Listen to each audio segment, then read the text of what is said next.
What's going on, everybody? Welcome to the Political Matrix. I'm Cy Lawson. If I have a little delay, sorry. My computer's not working as well as it should at the moment. I'm here with my co-host, uh, you know, the originator, Young Marcus Cage. We're here with Emmanuel, better known as the Blue Maverick, and El Latham. She likes to switch up her avatars every week to keep you guys guessing. So I guess this week you can guess. You can enter in the chat who you think it is in her avatar. So, as What's up, usual, we'll guys? start. Yeah, so as usual, we'll start off the week. Start off the show by asking everyone how their week has been. Emmanuel, what's going on? How's your week? Uh, I would say it was going pretty poorly, Chris. I mean, remember it's been a year since January 6th, so got a lot of propaganda shooting my way on the internet and in the radio and stuff like that. So, been kind of bummed. It's 9/11 times a million. Pretty much. So, I know that must have been hard for you, E. What'd you do to get through the week? Like, how did you cope? Because it was such a traumatic experience, July 6th, 2021. I tried very hard not to watch like any of it, like none of it.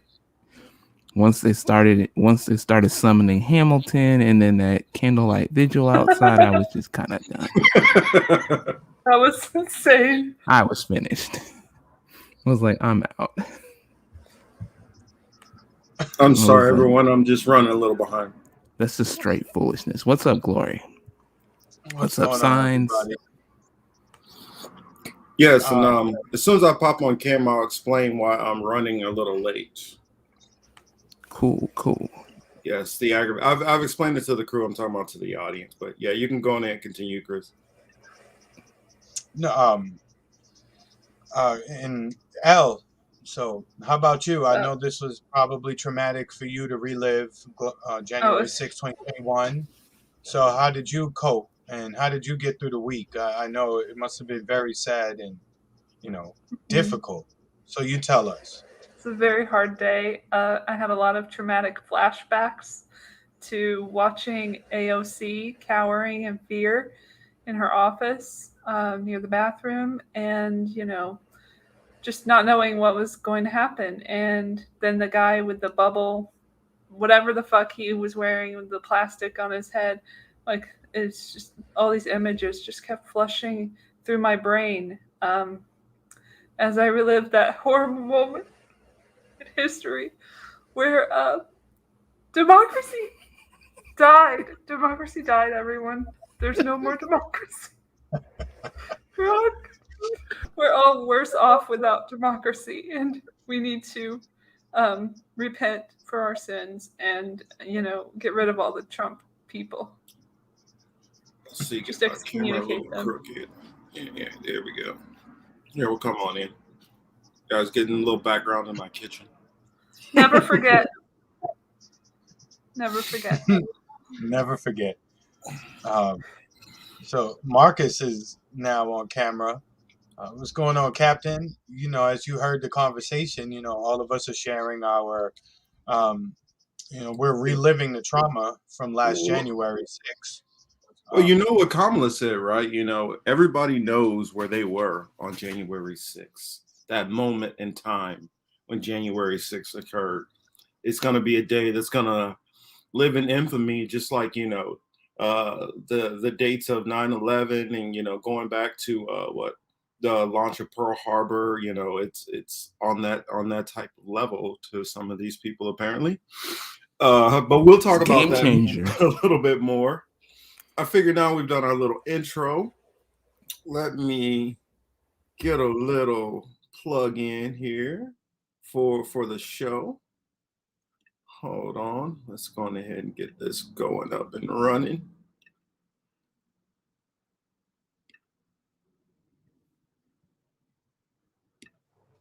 here because you have a question that you need an answer to. Thanks for joining me. Modern free masonry as we see it. Negative shit to say about Trump, and then you get caught. What happened for the next couple of centuries? Yeah, no, I mean, like the cool gay man, we also want to see it.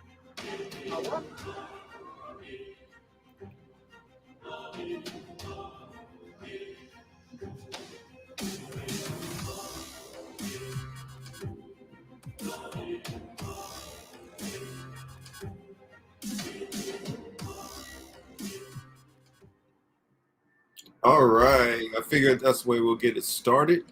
We can go on ahead and drop the screen share. Damn, I forgot to make it big. Should I do it one more time? Nah. Go on ahead and drop the screen share. Oh man. So so many interesting topics. So many. What was that down there? Oh, and hello and thank you for joining me, all my friends and colleagues and comrades and family out there. So glad you can be so many places tonight, but you decided to spend it here with us. So we definitely appreciate that, and we want to give a shout out. Heads up to everybody out there. Glory, Shadow, Kelly, Misha. Who else is in the building? Signs is in the building. NetRam Case. Variant, of course. Much love. Who else? Fuzz, my buddy. Ooh, Ephraim. Oh, my man, knowing who he is. But I see. What story did you guys want to kick it off with?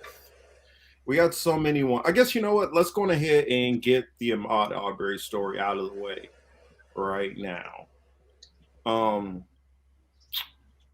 Actually, you know what? I'm gonna hold that. Let's start off with something a little bit more light, a little bit more fun. One of my friends, who is an artist, he has come out with a new song. So I figure I'm gonna plug my buddy, Mr. Joe Macklin, or putting this whole government out there. I'm wrong. Joe Black. I want to play this song for you all. Hopefully it's entertaining, and please go and check him out. Make sure to go over to subscribe to his channel. I believe it's called The District. Let me pull it up.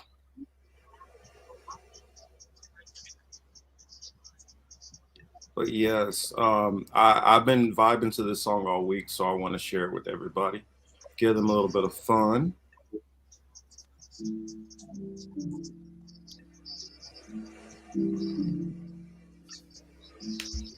All right, sit back and relax a little bit, everybody. Kansas City. Kansas City. All I know is work hard, play hard. Make a change for a lay in the graveyard. I know how to hustle hard. Boy, I earned this one.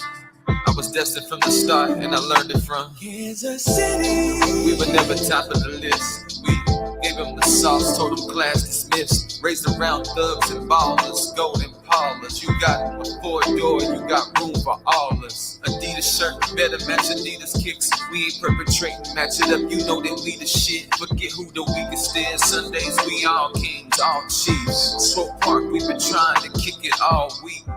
Cause I don't see enemies no more. All I see is my kinfolk. We getting money from legends to Lee Summit. Up there in the bleachers, buzzing the world. Know it's something about Kansas City. The most overlooked term, most celebrated. Most talented, but still most underrated.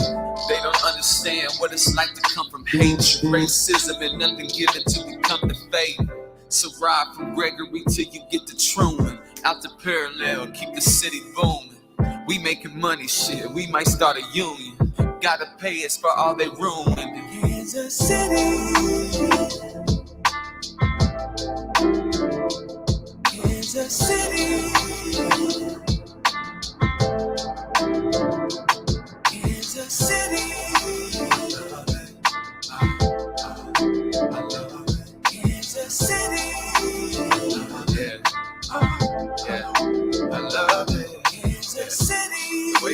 going would never stop. All around the world, you know I represent the dime.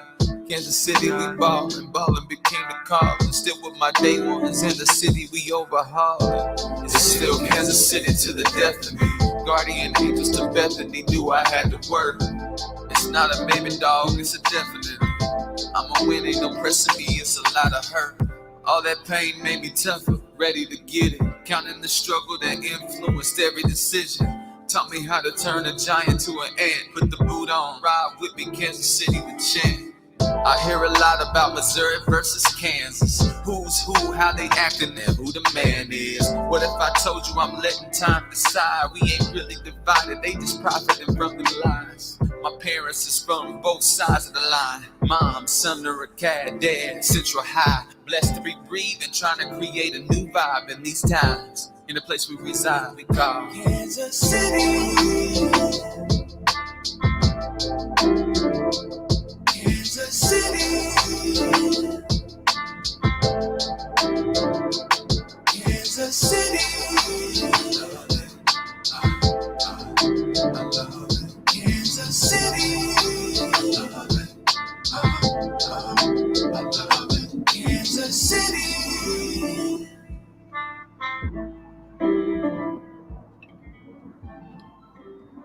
Yeah, I wanted to share that. I gotta represent, gotta give a shout out to my people back home.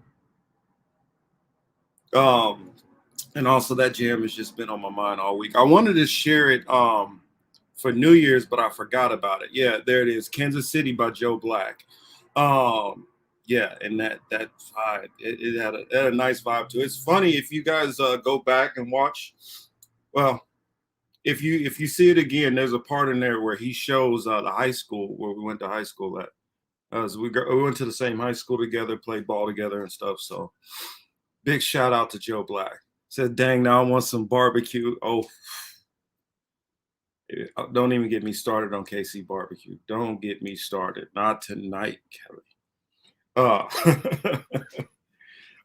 Oh my goodness. Look at this comment from Misha. Misha. Look at this comment from Misha. We all died a little inside. When democracy died, we all died a little inside. I mean, it hurt profoundly. Do I need to bring that picture up again? Which shoot, let me bring that picture up again. Which Steve had on the Instagram, or he might have it on the oh, never mind. I forgot. I'm not connected to my phone. Wait a minute. Hey, let me ask you, what was the maybe somebody in the audience or maybe L, or one of you guys know, what was the longest sentence given out? I thought I saw like 4. I see you, Glory. What was it, 4 years? I think that was the longest sentence I saw from any of the people who actually were charged and convicted. Yeah, what was it? Almost 4 years. I think that's what I saw. So they got essentially nothing. The police got like millions. You got to put this up on the screen for everybody real quick, though. That way we can talk about this and have the right intensity in mind of what was really going on that day. You know, how deep and how serious it really was. I sent it to you in a text. But oh yeah, you got to put that up on there. Hey, we got to be serious about this now. Play a Hamilton soundtrack song. Well, I don't want him to get us in trouble. Oh, you're talking about that Hamilton? No. I thought you were talking about Hamilton, the R&B, Anthony Hamilton. No, I listen to him all day. I've never seen Lin Miranda's Theodosia. Oh no, yeah, I feel like, you know, with the gravity of the situation, if we put that on the screen and we can capture that at the same time, then we can all get a full, you know, a real understanding. Oh, is that it? No, wait a minute. Oh, I thought you put it up. You got it, Chris? The picture I sent you? Oh, yeah. Go on ahead and add it because I think everybody needs to see this. We need to heal. Yeah, I mean, if we can't face the true trauma that people like Nancy Pelosi and AOC and the whole Shield Squad was going through, then we'll never get it. Is this the one at the bottom, Chris? No, not that. Okay. We'll stop that screen share then. But I mean, it completely encapsulates, their leader. I've seen a couple of them out there. And then also wanted to talk about some of the speeches. I mean, as you see, I clipped in Franco because I'm myself and Shadow, we went on there. Yes, this is what I want everybody to see. And you see the intensity, how tough it was for them that day. I know Steve must have been on the ground snapping pictures of him, and he got him right in the midst of the action. So this was the trauma that's protecting democracy right there. Yeah, they were protecting the fuck out of democracy. Oh, excuse me, that's right. The hell out of democracy. I know my mom doesn't like when I use foul language. What does she think about us doing it? Because I'm gonna keep doing it. My mom is not my mom's not fond of foul language. But hey, I'll try. Sometimes it's gonna slip, but it is what it is. So while they were, I wanted to talk about the fact that Nancy Pelosi had multiple inquiries from people to boost the security that were denied. That is one thing that was not talked about very much in this whole January 6th hubbub. Another thing wasn't talked about was that,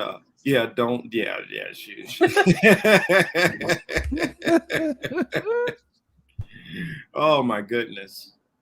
She can watch The Matrix. One story I'll tell you, Glory, play. Probably off camera, that she,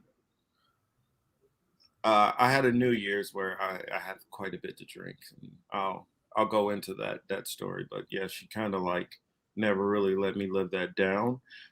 So you put drunk Uncle Marcus was hilarious.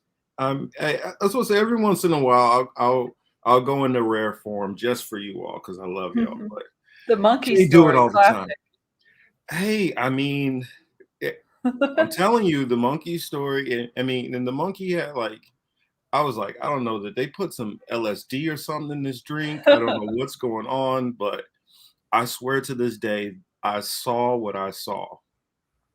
Is Marcus an uncle? Yes, I am an uncle. I have two beautiful nieces. And they are so lovely, so sweet, so innocent. One is what, 13, I believe, and the other one is 6. So yes, I am an uncle. And probably through my sisters, I'll probably have more kids, but I'm not very much in contact with that side of my family. That's a whole nother issue we're not going down tonight. Hey, Marcus, I also wanted to say this picture that we have here from, Slow News Day. We got half the show in the chat. And Glory, what's up? I just wanted to say that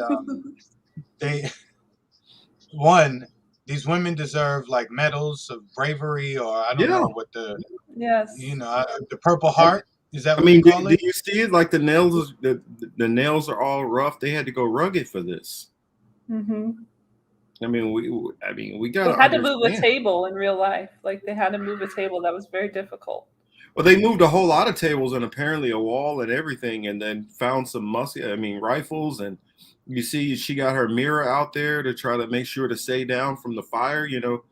It was hot. They got to be careful. It was a really tough day.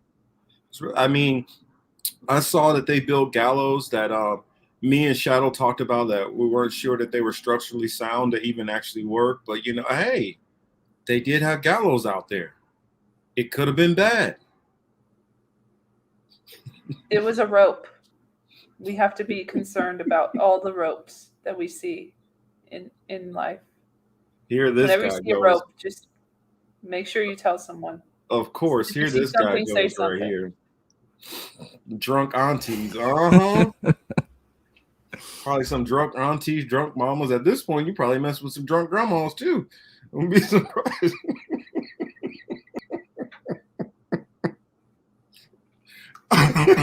See, y'all gonna get me in trouble. I'll be trying to be good, trying to be serious. But you guys don't know I'm actually, well, those who follow the show on a regular, you guys know I'm more of a jokester than I let on. I try to be serious. Why So, so But hey, serious? look, I read this article earlier today. I posted about it too, but they were talking about January 6th, and they were tying it with racism, of course. And they highlighted the women of color in Congress, who are the toughest woman you'll ever meet. And every little write up about the individual congresswoman that they highlighted was about how tough she was and all these moments of adversity that she had to get over. But January 6th, oh my God, I was in the store. They called my name. I had PTSD. I wanted to drop to the floor. So these super strong people are now incredibly affected by that day. So we should just remember like how traumatizing that day was. Behind Secret Service and in a locked room and in a different building. But yeah, we just have to remember how traumatic it was. mm-hmm. And let's keep in mind who's in charge of the Capitol Police and able to have more Capitol. I know a lot of people put a lot on Trump this, Trump that, but I got the feeling, I don't know if my memory serves me correct, somebody else, I just can't put my finger on it, is in charge of the actual security and policing and all that for the Capitol. So I'm wondering, can anybody help me with that? Who would this person who didn't seem to take the gravity of the situation and have enough law enforcement there, if we're even going to go from that angle? Who was that? I mean, was her name Nancy? I was gonna say, isn't it? Does her last name start with a P? I can't remember. Isn't it Italian? So. It's a little bit of Italian, an Italian name. I remember. I think it is. She's the head of something. I can't remember. Head of something, I believe it has something to do with amplification of sound. I mean, I'm struggling with this here. Help us in the chat. Please help us in the chat if you guys can figure this out. Not a LibriVox audiobooks. I like that. Sounds like a guilty conscience. Why they be afraid then? Mm-hmm.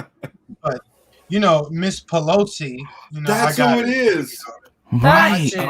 It's the ice cream oligarch. Praise the Lord. Hallelujah. Oh, there we go. And 10 points to Atris over there. First strikes on the board. and who's going to go for the daily double? That's what I'm wondering. Yes, she shot down 3 requests for additional security. Wonder why. Also, I remember a kid in high school who he put out, well, he wasn't at my school. He was at another school. And he put out like, I want to attack the president or something crazy. And it was while Clinton was in office. And they literally had Secret Service up to that school in probably about an hour. I mean, that kid, before he walked out of that library, Secret Service was there to greet him. Now, if they can show up that fast, now think about this.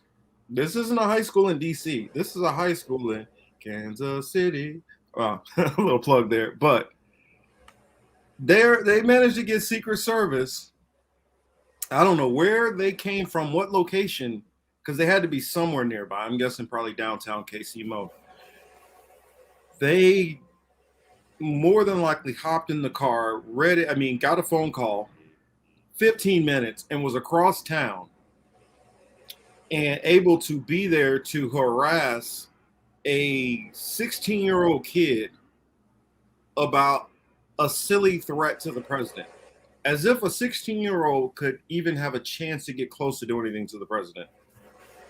But yet, on Facebook, there were people the whole entire week talking about January 6th, talking about going to the Capitol, talking about doing all kinds of things, posting pictures with their rifles and all kind of stuff. I'm pretty sure from there, they were able to notice all of these flight plans going to DC of these very same people who were talking about how they were going to push back and how they weren't going to stand for this miscarriage of justice, putting Biden and Kamala in, which, I mean, they're not wrong. It kind of is a miscarriage of justice, but it's a miscarriage of justice having Trump in. I mean, either way, it's bad. I mean, it's not like, you know, it's not like there's a good side of this argument. Either way you look at it. Yes, Kelly, You know, we I are. agree, Kelly. Well, we got to talk about their speeches. and you know, real You quick, can't Chris. forget.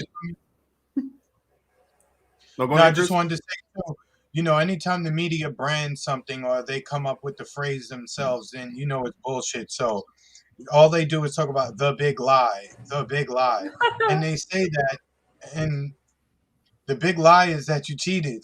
That's the The big big lie. lie is that they don't give a fuck about us. They never gave a fuck about us. They don't care They'll about never us. give a fuck about us. Mm-hmm.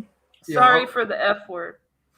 I was But wondering, that's what Chris, the big lie is. could you bring up Biden's speech? Because I think we need to go bit by bit. Or you know Oh what? dear. I will bring it up because it's some shit in there that I got some problems with, and I'm probably gonna need the controls to stop it. Put my hands out and type with both hands like an adult. Biden. Yeah, see, Jalen shouldn't have showed me this shit. Rest in pieces. Oh God, I didn't know it was that long. You know, that's what I'll do. I'm gonna put it in. How do I change the speed? Because we're not watching that in regular speed. But oh shit, hold on. Whoopsies. A bunch of people died this week, didn't they? Yeah. Yep, Sidney Poitier was the one that got me. Illuminati time. Yeah. Although he's not part of it. I don't rest in piss, Harry Reid. Oops, I mean peace. Sorry. Sydney's the only good one in the last couple of days. Yeah. That I can think of. But yeah, let's go into some of these highlights of Joseph Robinette Biden's speech. That is actually his middle name. You guys can look it up if you don't believe. Mm-hmm. Yeah, fact check me, mofos. But we'll probably just catch the first part. 1 year ago today, in this sacred place, democracy was attacked. Will of the people was under assault. The Constitution, our Constitution, faced the gravest of threats. Outnumbered in the gravest of threats. Now, keep in mind, it says the Constitution was assault, the gravest of threats. By just a bunch of random ass people running around who didn't get close to harming even one single congressman, congresswoman, didn't even pinch him. But we were at this dangerous threat level, this assault. the face of a brutal attack, the Capitol Police, the D.C. Metropolitan Police Department, the National Guard, and other brave law enforcement officials saved the rule of law. Did anybody remember all of these people he's naming rushing to the scene and even being there? No. I'm just curious. I mean, I could be wrong. L. Chris, E. Am I wrong? No. Oh yeah, that's right. Betty White did pass. Yeah, also. She did. That hurt. But I think we did. I think we brought that up. Yes, Atris, correct. He's like, I was so scared. So Everybody scared, was so scared. terrified. I was It was petrified. a brutal attack. Even the police were so scared that they just moved the guard gates and opened up Yes, the that was doors fear. and let them, Just the let fear them just on through. paralyzed them. Yeah, it paralyzed them, but it only paralyzed them partially because they were able to move the barricades and open the doors. But once they did that, they became paralyzed with fear again. Remember how the shaman was literally he walked in there and like the cop is like just walking around behind him, like slowly. Yeah. If people He was don't, scared. yeah, he was so terrified. He was trying to socially distance himself from the brutal attack From the so brutal attack. But yeah, that let's was being perpetrated on democracy yeah for the first time. Our democracy held. We, the people, endured. We, the people, prevailed. For the first time in our history, a president had not just lost an election. Wait a minute, I just thought about it. He said we the people prevailed. No, you prevailed. The people, whether I agree with them or not, are the people who were kicking down the doors coming after you. That's the people. And last I remember, it says that the people have the ability to dissolve the government if they're not happy with it. Now, does it say in there, well, you need to get this politician and you need to get this vote and you need to do this and you need to sign these petitions? It doesn't say any of that. It doesn't even specify how you're supposed to dissolve the government. It just says dissolve it.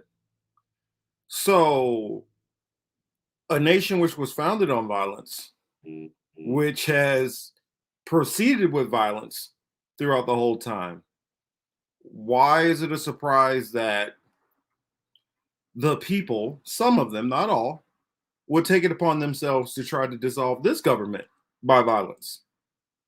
Makes perfect sense. I mean, logically to me. He tried to prevent the peaceful transfer of power as a violent mob breached the Capitol. But they failed. They failed. And on this day of remembrance, we must make sure that such attack never happens again. I'm speaking to you today from Statuary Hall in the United States Capitol. This is where the House of Representatives met for 50 years in the decades leading up to the Civil War. This is on this floor where young Congressman of Illinois, Abraham Lincoln, sat at desk 191. Above him, above us, over that door leading into the rotunda, is a sculpture depicting Cleo. And I wanted to say something real quick. When he talks about Abraham Lincoln, do people know that he hung a bunch of Native Americans too? Just wanted to throw that out there real quick. But let's go back to it. The muse of history. In her hands, an open book in which she records the events taking place in this chamber below. Cleo stood watch over this hall 1 year ago today, as she has. And Cleo stood watch over this hall while they were putting in a lot of the racist policies, which they've been doing, including your crime bill. For more than 200 years. She recorded what took place. The real history, the real facts, the real truth. The facts and the truth that Vice President Harris just shared, and that you and I and the whole world saw with our own eyes. The Bible tells us that we shall know the truth, and the truth shall make us free. Yeah, I had to stop it on that. What do you guys think of that comment that he just had the nerve to say? He just said, the Bible tells us the truth will make us free.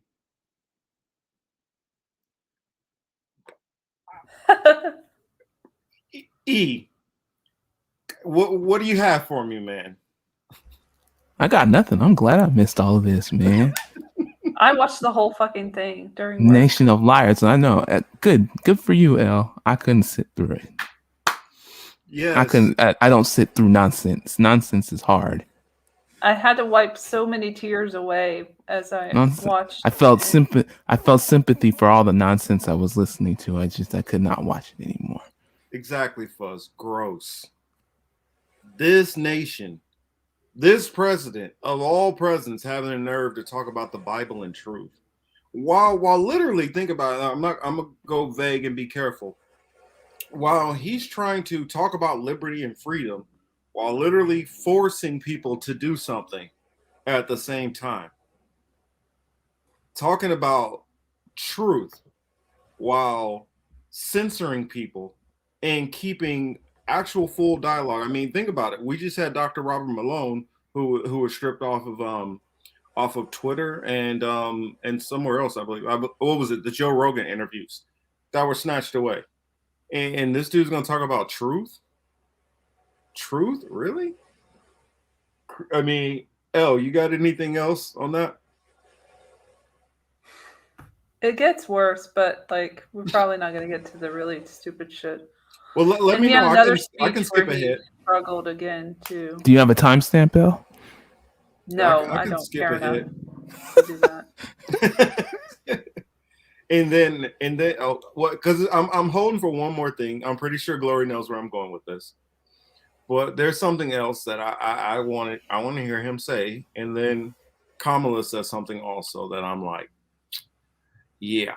Oh, we got to listen to that beautiful comparison that she made between those tragedies that are potentially false flags, like the one that we will not mention. The comparison has transpired last year, allegedly.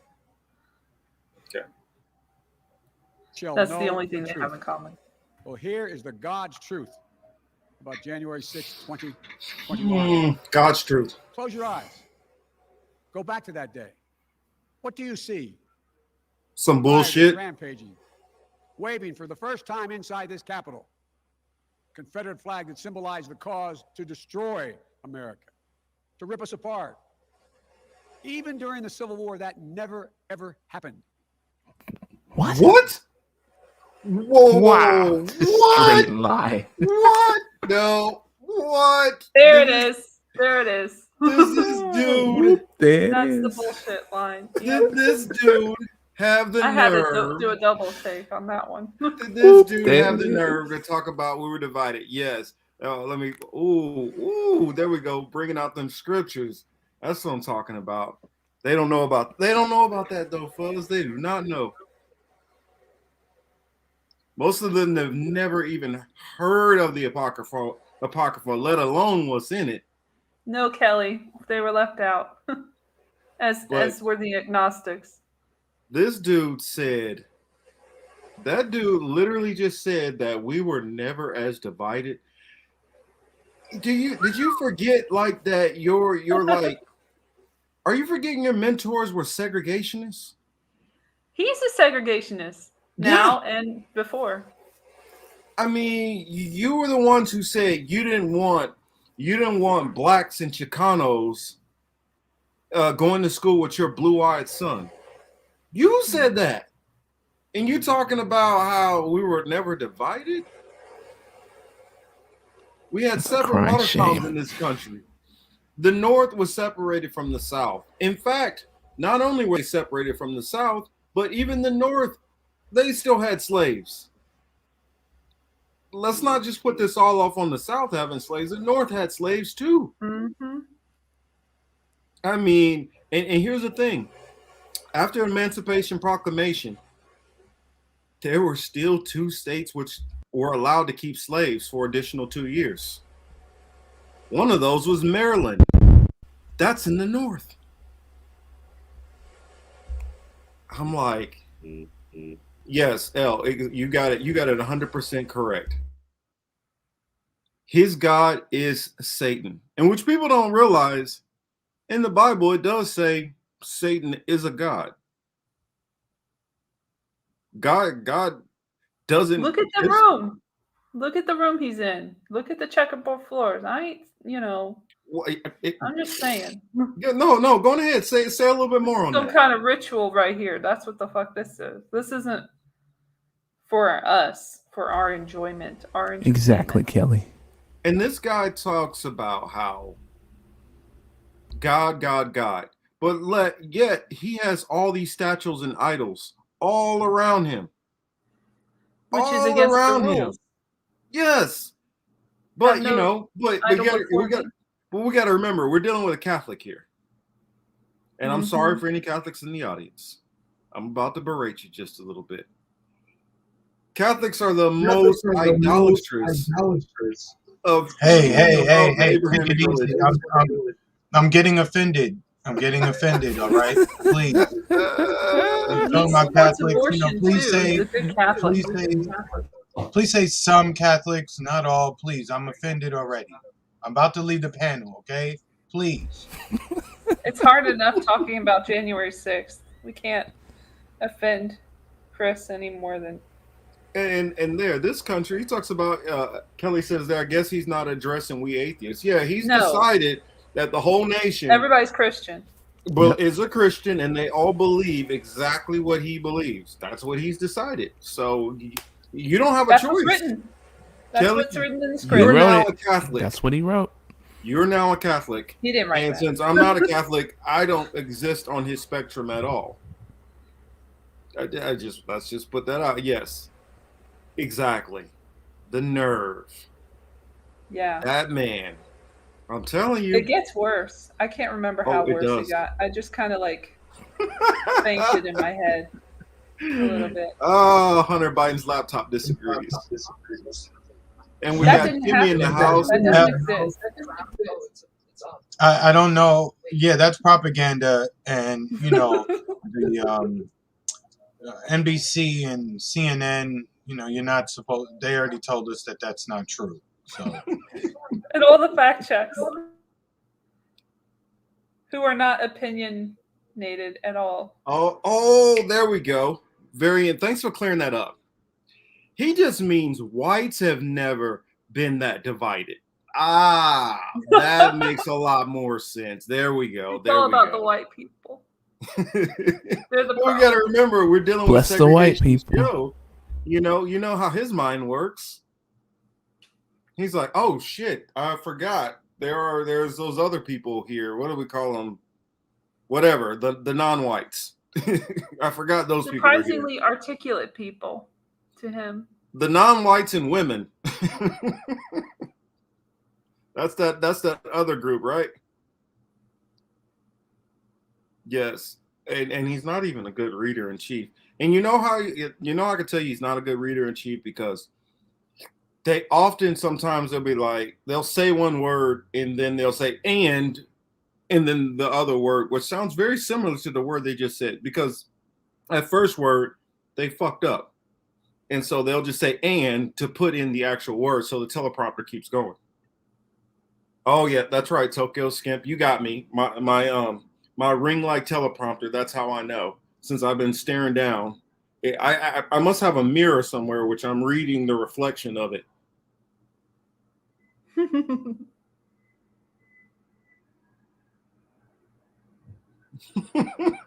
I love Christians because they're never self-righteous or pontificating. That never happens. It never happens. They're always self-aware. They're automatic like a Steph Curry free throw. You know, they're never self-righteous. They don't pontificate. They're good. They're the Kyrie of religions. Which Kyrie can't make up his damn mind what the hell he wants to be. So I don't know what's going on with his crazy ass.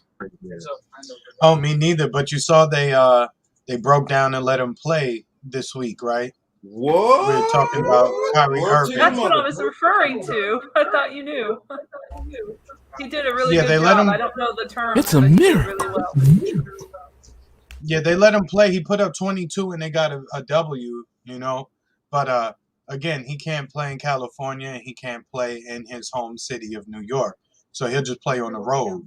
But, you know, yes, Kelly, we did see Let's Go Brandon got that endorsement deal with the Bitcoin company, LGB. And then NASCAR was like, nope, you can't do that. Even NASCAR. That's how you know. NASCAR, who most of the people who watch NASCAR probably are against Joe Biden, are against Democrats, and even NASCAR will not allow this guy to have that on his vehicle. So it goes to show, like, they're getting you worked up to hate certain people, but the rulers, they all good friends. Well, remember when they had that fake hate crime? It's the uniparty. When that dude had the fake hate crime and had a rope, found a rope. Yes, and Juicy it ended up being Smollett. totally normal. The French actor. Yeah, Bubba Wallace. No, not that guy. they're- Bubba, yeah, Bubba. Oh, Bubba. It was Bubba Wallace, and they found a noose in the garage. Of course Yeah. they did. It Just was like actually even with part of LeBron. Even with LeBron, remember what was that 3 years ago? Someone had not broke into, but someone got on his property and spray painted the N-word on his garage door. In the super duper duper gated community where LeBron James lives, someone just spray painted the N-word on his garage and no one saw anything. Not a camera, no nothing. They will make everything and anything up. I just don't think that people really understood that or understand that. Or you think NASCAR would approve since Joe Biden? Exactly. You think? Oh, let me put that It's back up. president approved. The president approves that message. Let's get back to it. Let's see. Let's hear some more gems. We're only 3 minutes in, by the way. I had to put this on 1+ speed because this dude talks so fucking slow. And he puts everybody to sleep, so I sped it up a little. But not in a good way like Ben Carson. Go ahead. What else do you see? A mob, breaking windows, kicking in doors, breaching the Capitol, American flags on poles being used as weapons, as spears. Yeah. Fire extinguishers being thrown at the heads of police officers. A crowd that professes their love for law enforcement assaulted those police officers, dragged them, sprayed them, stomped on them. They lying. Like the amount of lies that they just. Go ahead, Chris. I mean, so many lies. Go ahead, Chris. The amount of lies is just incredible. Fire extinguishers, they use the shit as spears. I mean, half those people couldn't even run down 2 flights of steps without needing oxygen. But they was running around chucking spears at people. Who was their opposition that they were throwing spears at, by the way? They were the majority in there. The security was acting as valet, letting them go. So who the fuck was they throwing spears at? I'm really surprised the right wing didn't take advantage of this to be a little fun. I would say, what now? Now Biden's being racist. Now he's calling people spear chuckers. Exactly. It's incredible, but I don't know what everyone's family constitution is in terms of like what their political affiliations are, but even at work, for me, it's straight up liberal Democrats all day. There's a couple of conservatives, but to hear the Democrats talk, to hear the things they say, I have to I really just keep pushing, ignore certain things. They say certain shit, I just have to act like I ain't hear it, or just like, because I know if I open my mouth and say something, they're going to be extremely offended. But this is the kind of shit that they would listen to and then come into the office and then say like, "Oh my God, did you hear the president's speech? He was really tough. It was a really good speech. Oh my God, they were crazy. He inspired me. I felt like democracy was being saved." That's the good thing about. You just took my line, E, that he inspired us. That's the kind of shit that I have to listen to sometimes, and I just have to like shake my head and just, say nothing. Let me just drink my coffee and keep it pushing because I do need my check. Chris, that's the good thing about working from home. I will say, like, you don't have to deal with all that bullshit, fake lib speech. Like, even the boss would sometimes like say some shit about the president, or not the president at the time because we didn't have him yet, but he would say certain things about Democrats or whatever and be like, shut the fuck up, we're at work, who cares? But I'm glad I don't have to hear all that. I do listen to Saki and him to I don't know. L, you yell at must you. I don't know what you got going on over there, L, but you get a little different. Don't take offense to it, but you like punishing yourself. You listen to Biden and Saki. Masochist. She's a masochist. No, I'm aware of what's happening that way, and I know what their next move is. So, and then I also listen to Fauci sometimes, and his fucking ass saying shit I was saying a year and a half ago. And then Lana Wen from World Economic Forum, and the Boston bombing situation where she said she if we have helped time, out. we'll try to bring that up. I would But like to she'll get say to that some if we have shit, time. and then it'll be like, I was saying this in June 25th. I was saying this in 2020. So like, you're not new with this information. Yeah, he saw Which would be saving the soul of the nation. misinformation if we said it, of course. All right, let's go back in. Oh yeah, go There's ahead, so much Marcus. more. 140 police officers were injured. We Whoa, all heard. whoa, stop. 140 police officers were injured? How? That's not true. 140, he says, were injured. I got these in backwards. USA Today never told me that, so I don't believe it. Yeah, he says 140 were injured. Okay. Wow. Okay. The police officers who were there that day testified to what happened. One officer called it, quote, a medieval battle. And that he was more afraid that day than he was fighting the war in Iraq. They've repeatedly asked since that day, how dare anyone diminish, belittle, or deny the hell they were put through? We saw with our own eyes. Rioters menaced these halls, threatening the life of the Speaker of the House, literally erecting gallows to hang the Vice President of the United States of America. Tight. What did we not see? We didn't see a former president who had just rallied the mob to attack, sitting in the private dining room off the Oval Office in the White House, watching it all on television and doing nothing for hours as police were assaulted, lives at risk, the nation's capital under siege. This wasn't a group of tourists. This was an armed insurrection. They weren't looking to uphold the will of the people. Marcus, you gotta pause this because I don't know. I'm trying to hold it, but I gotta let it go. They were looking to overturn one. No, go ahead.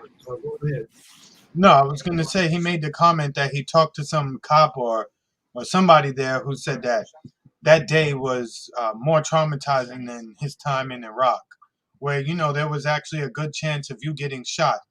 Here, there was a better chance of you getting shot with a camera and getting caught in a selfie. That's about the only shot that was going to happen there. I can't. It's so difficult to listen to these people. It really is.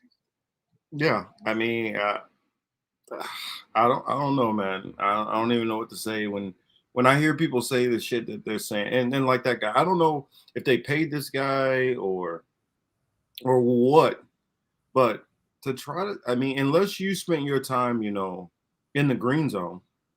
You spent your time in the green zone, that might be a plausible argument, but it's still that. I mean, to say that January 6th was worse than Iraq, seriously, man, seriously.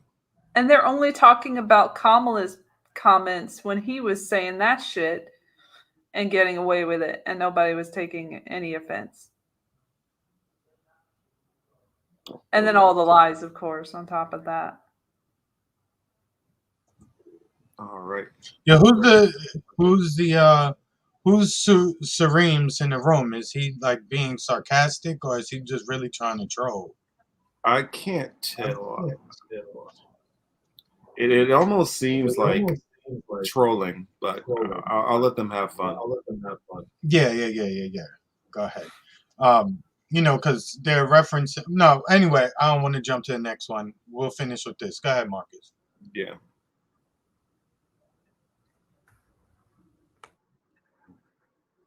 They were looking to save the cause of America. They were looking to subvert the Constitution. This isn't about being bogged down in the past. It's about making sure the past isn't buried. Nope, gotta stop That's the that. only way forward. The past being buried. Okay, we need to be done at some point. But nobody talked about your past at all during the primaries. Nobody Except talked about Kamala. a little. They finally just admitted that they modified like that New York Times article to like omit like all of the shady stuff Biden did. They just admitted that. So He also plagiarized people. That was fun. yeah, he did. Oh, I got two. That's why I got kicked out the first time. I got 2 nice videos for everybody to go through. You know what? I'm gonna jump out of this, and we're gonna go into those couple. We're gonna go into my little funny little comedy reel on Joe Biden. I think that is far more entertaining, because this dude is just so. I just get frustrated listening to him. It was one part that I couldn't remember what point where he said it, but I wanted to find the part where he talks about that the White House is hallowed ground. Either he said the White House was hallowed ground. I think he's the one who said hallowed ground. I think Kamala called it something else. What did she call it? I think she didn't call it hallowed ground, but sacred or something like that. And I'm like, you guys are using terms like hallowed and sacred for the White House? What are we talking about? The Highlander here? I mean, it's the White House. The same place where most of the decisions that have went on to go into other countries and ravage and wreck and rob. Oh, sorry. Now. Oh, whoops. Accidentally clicked on some George Carlin there. That's never an accident. Never an accident. Never. And it's never a bad thing if you click on That's Carlin. a public service of anything. Yeah. I wish he it's- were the president. I would rather have his corpse be president than this corpse. Little Weekend at Bernie's action. I mean, it's already like that. We're literally living through Weekend at Bernie's with this dude. I mean, I don't even know if he can wipe his own ass at this point. I think he may need help with that. You know he needs help with that. You know how when Hillary Clinton came up to the radio station, she had hot sauce in her purse. Like, we need to see if Dr. Jill, his wife, is carrying baby wipes for her grown child. Well, someone had to during his visit with the Pope because he pooped at the Pope. He pooped at the Pope. That's a fun sentence. Allegedly. Oh, wow. One of these times, I'm just going to have to play. I'm going to have a show where I just bring up some of these old episodes because it's some stuff in here for y'all. Oh, there he is, his youngin'. Oh, what do you guys see the screen share? Oh yeah, Record Volume 1. Oh yeah, that's the one I wanted. Well, Volume 1 is a little longer. This is just the funny one. Let's go ahead and click on that. Let's see what we got here. Oh yeah. All right. In this video, this will be my what I wanted to do. Skip ahead. This will be old me. Oh shit! Hold on. Let me pause that and change the speed. That's going a little fast. Gross. Yeah, but this is some of my old content. For those who are not familiar or follow me on my other channel, it's What We've Been Thinking. What We've Been Thinking with Marcus Cage. Go on ahead and check that channel out. It's some hidden gems in there. A lot of this stuff got buried. Some of these videos only got like 6 views, 7 views. But here we go.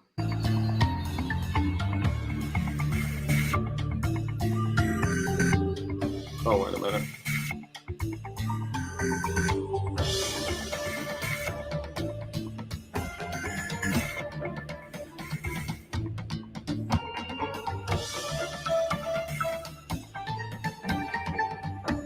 Fuck. What responsibility do you think that Americans need to take to repair the legacy of slavery in our country? Well, they have to deal with look, there is institutional segregation in this country. And from the time I got involved, I started dealing with that. Redlining, banks, making sure that we're in a position where, look, talk about education.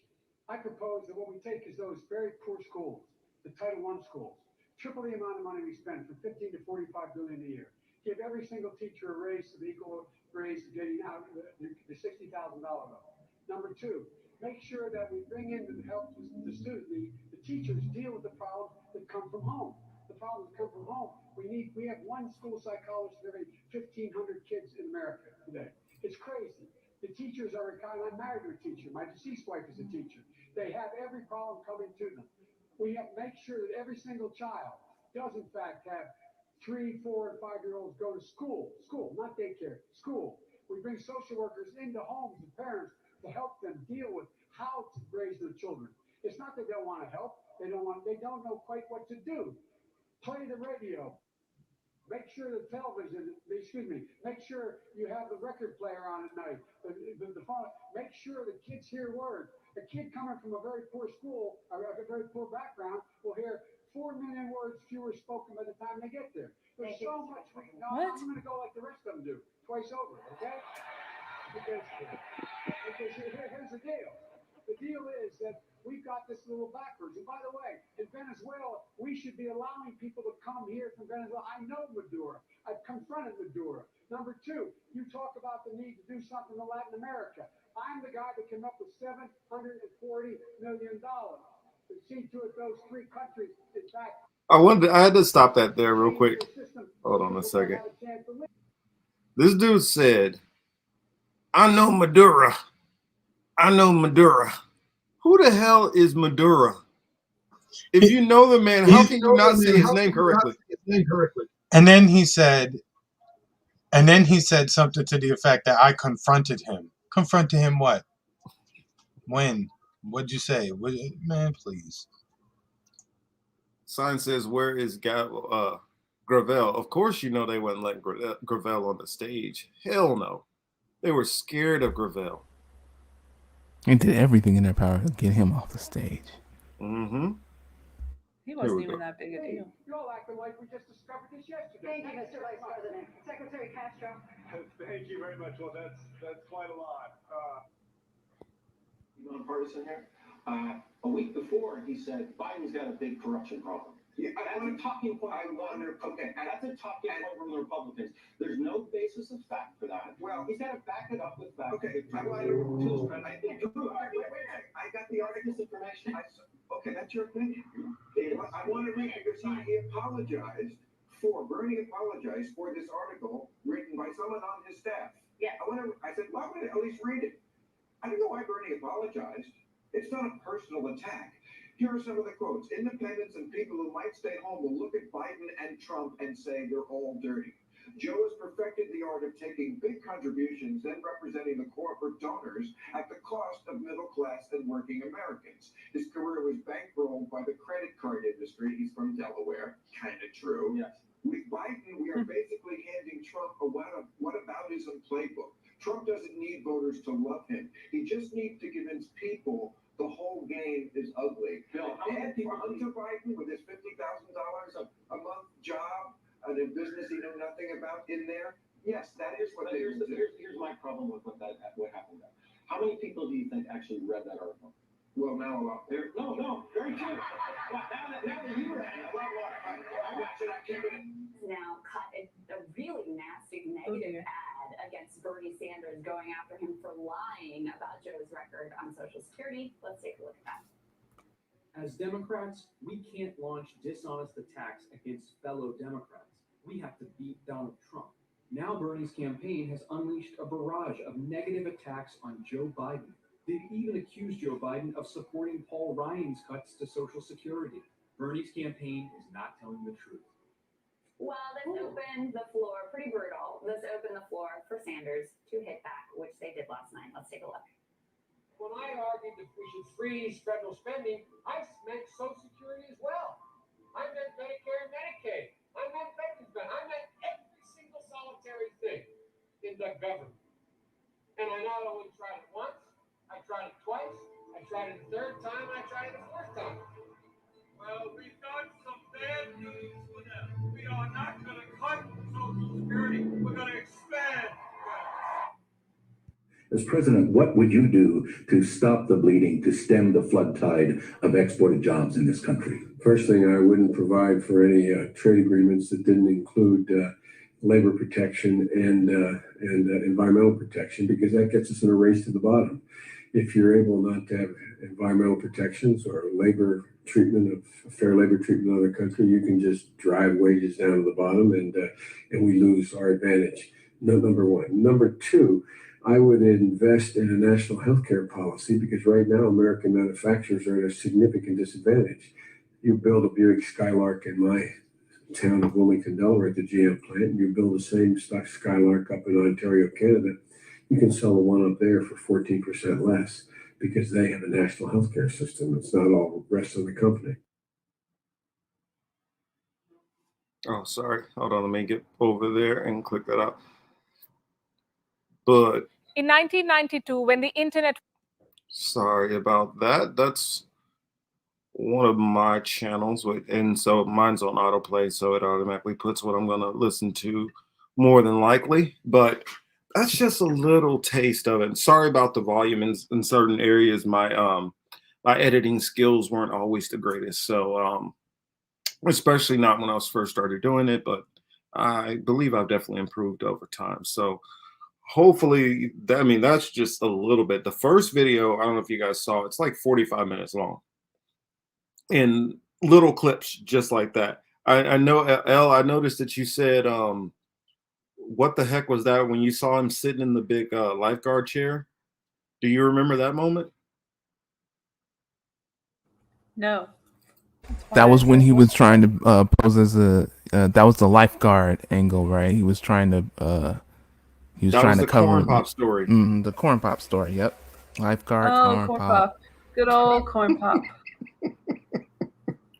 Corn I pop used to came eat at him corn with rusty pops. blade. Hairs on his legs, right? Hairs on his legs, corn pop, lifeguard. Roaches. Yeah. Normal shit. Totally I was gonna say he knows about roaches as a result, right? Yeah, that's how he learned about roaches, by being around black kids. That's right. That's not problematic at all. No, it's not. Every black kid just, roaches are just part of the family for us. You know what I'm saying? Like, you probably see some crawling around me right now. You know what I'm saying? Just. As someone from the South, I can say that it's not just a black person thing from my own experience. We've had roaches. You guys got to hear the one. I don't know if you've heard it, but he's making fun of like Indians also. No, I'm not talking about Native Americans. I'm talking about Indians, Indonesian. Yes, I've heard that one. He said, like, you can't go into a 7-Eleven without hearing a slight Indian accent. That is what he's talking about. Why does he want to talk about my cousins? Yeah. I'm not understanding. We are good people. You're going to have to apologize like Hank Azaria. Oh, yeah. Those are my people. I'm coming from Bangladesh. They're going to try to cancel you, Chris. I know, but who cares? Oh, yeah, we don't really care over these parts. None of us are pulling a Patton Oswalt. Yo, did you see that? Oh, sorry, somebody got a bad echo over this. Oh, that's me. My bad. Because you got up like 15 windows. That's why. Eating corn pops as a child. Anyone do that in the chat? I love corn pops. That's all I could think about when I heard the corn pop story. Look, Jim said I've been to too many 7-Eleven. Oh, too many man. Simpsons tapings. Well, I know the ones where I grew up. Yeah, I'm not gonna lie. You heard that accent very often. I'm sorry. Chris sound like one of my doctors. He got the Indian accent down. Hey, we do a play. You already know who you playing, man. Yay! We doing what is it? Was it Towers of Mumbai or whatever that movie is? Look, I used to, we dealt, in a prior life, I worked Or so I must work at Google, Amazon, or Facebook. Look, let me tell you. Shit. Look, the banks Or Twitter. the banks started outsourcing their work to India. So we used to get a lot of calls at the office, right? And a lot of the time it was Harshit or one of them. That did the names. So yeah, it was just like I started talking to them like that on the phone, but I started doing it too much. They all thought I was like a good friend. So my phone just would get flooded. Chris, can you please answer my question? Loan number 222224444. And it would just be like, shit, what the fuck did I do? But I used to prank everybody like that too. Scottish bro. Oh, there you go. There you go. Can do a Scottish bro. Scottish bro. I couldn't do. Yeah, I can I say don't- Ireland. That's all it. I got it. I try. I'm not that good though. I'm not that good though. Well, want me to That's give what it a she shot? said. No, I don't think so. I Yes, pull that off. That's how you do it. Building trust through accents. It really did work. I did an Australian accent one time at work when I was in retail, working at Office Depot, and this couple like really thought I was Australian. They're like, "Where are you from? I'm from Sydney. You from Melbourne?" And I'm like, "No, I just wanted to do an accent there," and it got really awkward because See, I couldn't like lie at all. See, at least mine was I was trying to practice, the Shrek accent because I used to be able to do donkey, so I do the donkey, and Shrek should be like, "Ooh, Shrek, let's have some waffles. Waffles are delicious." And he'd be like, "No, donkey, nobody wants any damn waffles." Yeah, I lost it already, but you guys get the point. Started out okay. Hey, started out I gotta have a script. And I can flow with it. I would be like at home in Georgia. Not Georgia, the other place. Yeah, it is Georgia. Okay. I would be at home in Georgia in like 2008 or whatever. And I would just be bored and I would start doing accents. And somehow I ended up at an Indian one. And I'm like, how the fuck am I doing an Indian accent out of nowhere? And I'm like, I shouldn't do this in front of people, but like, this is pretty good. I'm kind of impressed with myself right now. Maybe we should Because I would start in Irish and then end up at Indian somehow. And I'm like, how the hell did that happen? Well, maybe we should all just apply for what is it, voice actor somewhere. Is somebody projecting? Is somebody projecting here? Oh, yeah. Leave him and don't and Marcus, don't block this dude either. Let him rock. Because it's kind of interesting to read. If they attack anybody in the chat, then I just put them on a temporary block. Put them in a little timeout like a little kid. No, you know what I used to don't like you at all, Marcus. Yeah, you didn't get banned. You got put in. You got put on pause. Yeah, you just got put on pause. Just a little light pow pow. Just relax. Yeah, just slap your little knuckles. You bad little kid.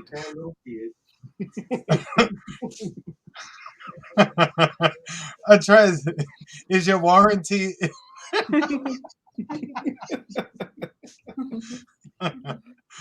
Atrez, is your vehicle's warranty good? Because we can take, we can take care of that for you right away. You give me call 718-222-4422. You call me right away. You call cab, I come pick you up. Don't call Uber. Call me. Call me now for your free reading.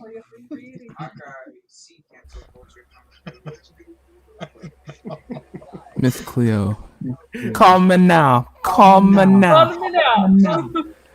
Call me now for your free reading. Call me now. Believe it or not, I just looked up Miss Cleo not that long ago because I put Miss Cleo in a video. You'll wait. Thank you, Kelly. Thank you. Okay, I'll slow down. I am quick with the block. I will kick your ass out of them. I don't play. especially if I get distracted too much. Oh, Yeah, no, now that would. Yeah, they are. Who is this propaganda? This is probably prop. It's a CIA agent. Yeah, it's somebody just messing with us. That's what I'm saying. Let them chill. No, it's somebody that we know who is having fun too. I wouldn't be surprised if it's Against which variant? I'm gonna find out who it is eventually, though. Yeah, somebody's gonna come and say, "Oh yeah, that was me." It'd be funny if it was like Jack or something. That'd be so out of nowhere. I wouldn't be surprised. I would have thought it was Tenderloins. No, he would have called somebody a bootlicker by now. Yeah. Oh yeah, that's true. That's his favorite go-to. Bootlicker. That's common. Wow. I see that a lot. Wow. Do y'all know about him? Mm-mm. Walter Mercado. Who's Walter Mercado? I can see this show is going all the way off the rails tonight. But let's have a little fun. Fuck it. We already stay too serious most of the time, and the world is serious enough. What? Maybe it's the house.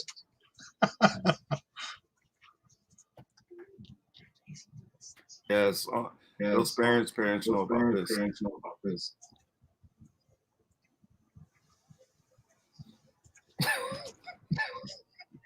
Yeah, the comment section is funny.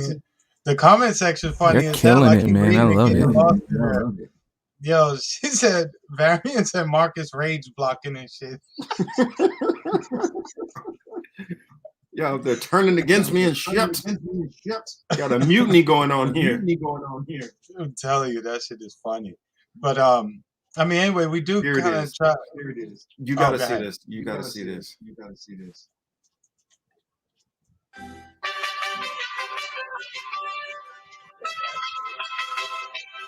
Para que sepan ustedes que el mundo entero, directamente desde Checoslovaquia, de padres rusos, he traído a una amiga, a una modelo exquisita.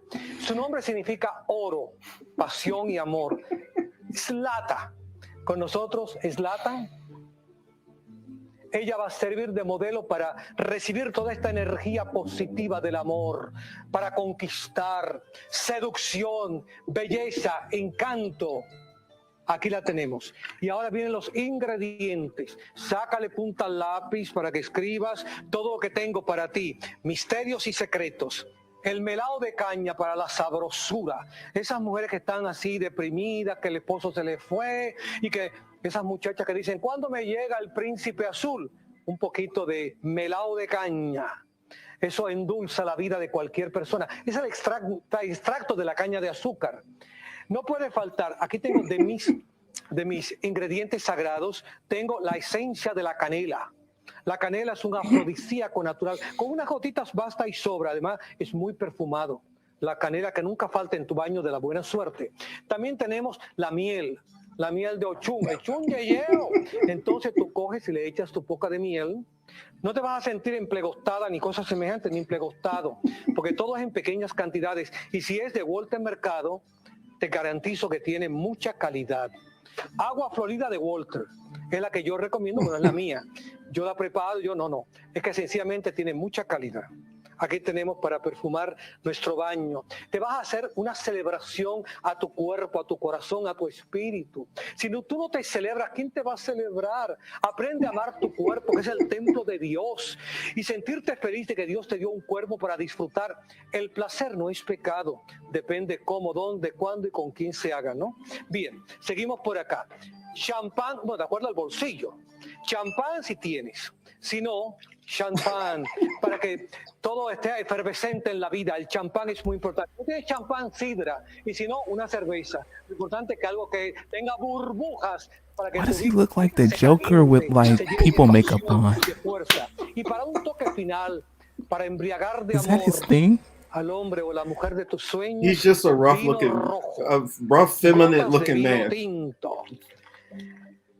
Este baño en especial es un baño de This dude put atracción, his de own seducción. he Pero no put lo his own hagas, cologne no in lo there. repitas, porque He got cuando some el Pinot mercado te lo Grigio dice, for. tienes He que threw some sugar in there. saturarte así de I don't. pasión, de amor, respirar He had to put the red profundamente. roses in there, Y es como rose casarte petals. contigo mismo o contigo misma. Es casarte con tu propio ser. Si tú no te casas contigo, nadie se va a casar contigo. Así que al casarte simbólicamente significa amarte, aceptarte como eres, con virtudes y You're defectos, confused, aren't you, y cada Variant? día embellecer ese cuerpo que Dios te ha dado. No importa la edad que tengas, It's okay. no importa. Para cerrar, yo siempre añado en mis baños algún cristal de cuarzo blanco, de acuerdo al signo de cada cual, ¿no? El cuarzo. Oh boy, I know what he's saying, and it still don't make any damn sense. What the hell he's doing? I still don't know. And he first starts talking about reading tarot cards, and then he needs to have two women standing half naked in the back, and then one get in the water with the rose petals and start. Yes, exactly. Otters, exactly. That's some Epstein Island type activities right there. I don't know what was going on for him to decide, yeah, this is what I need to do. This is and that suit. It's like he stole the suit from Hillary Clinton. I mean, I don't know. Yeah, but yeah, it was who was that said that? Tina. Yeah, it was sad when he died. It wasn't that long ago when he passed away. But yeah, I don't know. Memories. Marcus, I don't know what's funnier, this or the one or the African pastors, the one who like put the girl on the floor and he stomps on her vagina because he's gonna stomp out the devil. Like all that shit is hilarious to me. They all do similar goofball shit like this.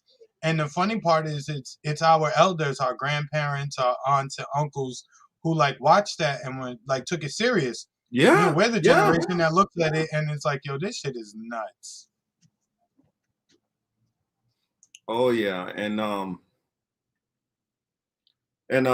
Fuzz, did your people grow up listening to Christina?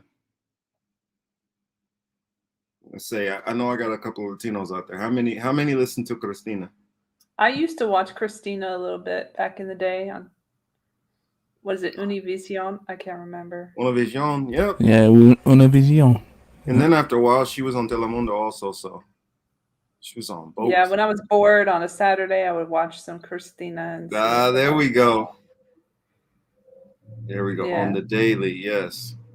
And La Fea Más Bella was the tele I'm forgetting. Novelas. That's telenovela. Yeah. Telenovela that I used to watch, which is Ugly Betty, but in Espanol. Yeah, my pops didn't watch it too much. Like he would. Oh, there we go. My pops would put that stuff on every once in a while. We would laugh at it, and then he changed. He couldn't take it.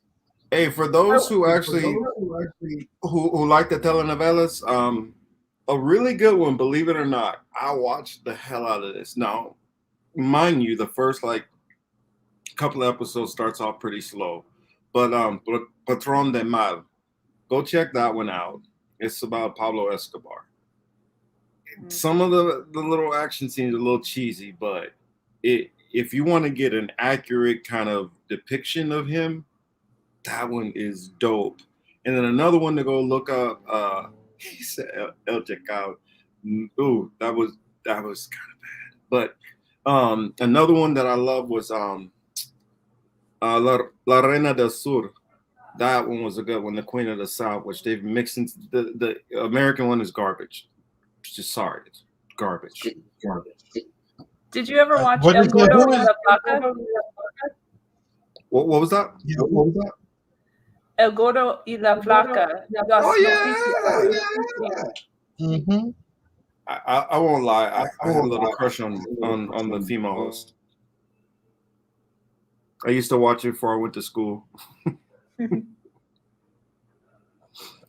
And Tina says she just watched Narcos. That first season of Narcos, it's entertaining. It's entertaining. The action is good, but it's so inaccurate. It's so inaccurate. It doesn't even give you a fair picture of Pablo Escobar.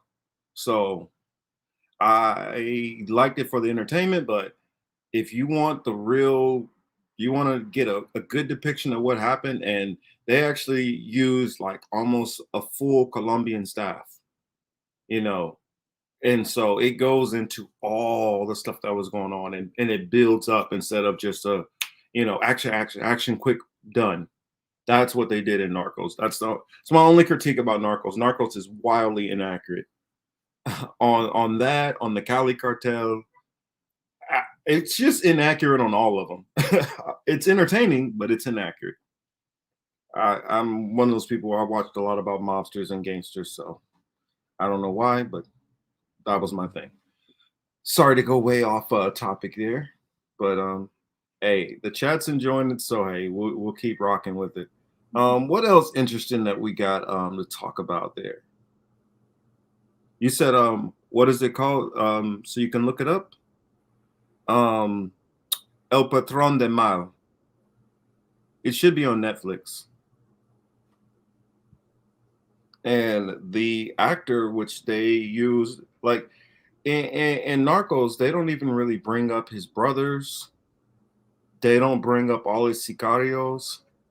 And they maybe show you a handful or 2 or 3, but he had like a good 15 that were like central to everything about him. They don't bring up what his interactions with the different politicians, and they skip so much. So yeah, if you want accuracy, go check out that version. And the same thing with La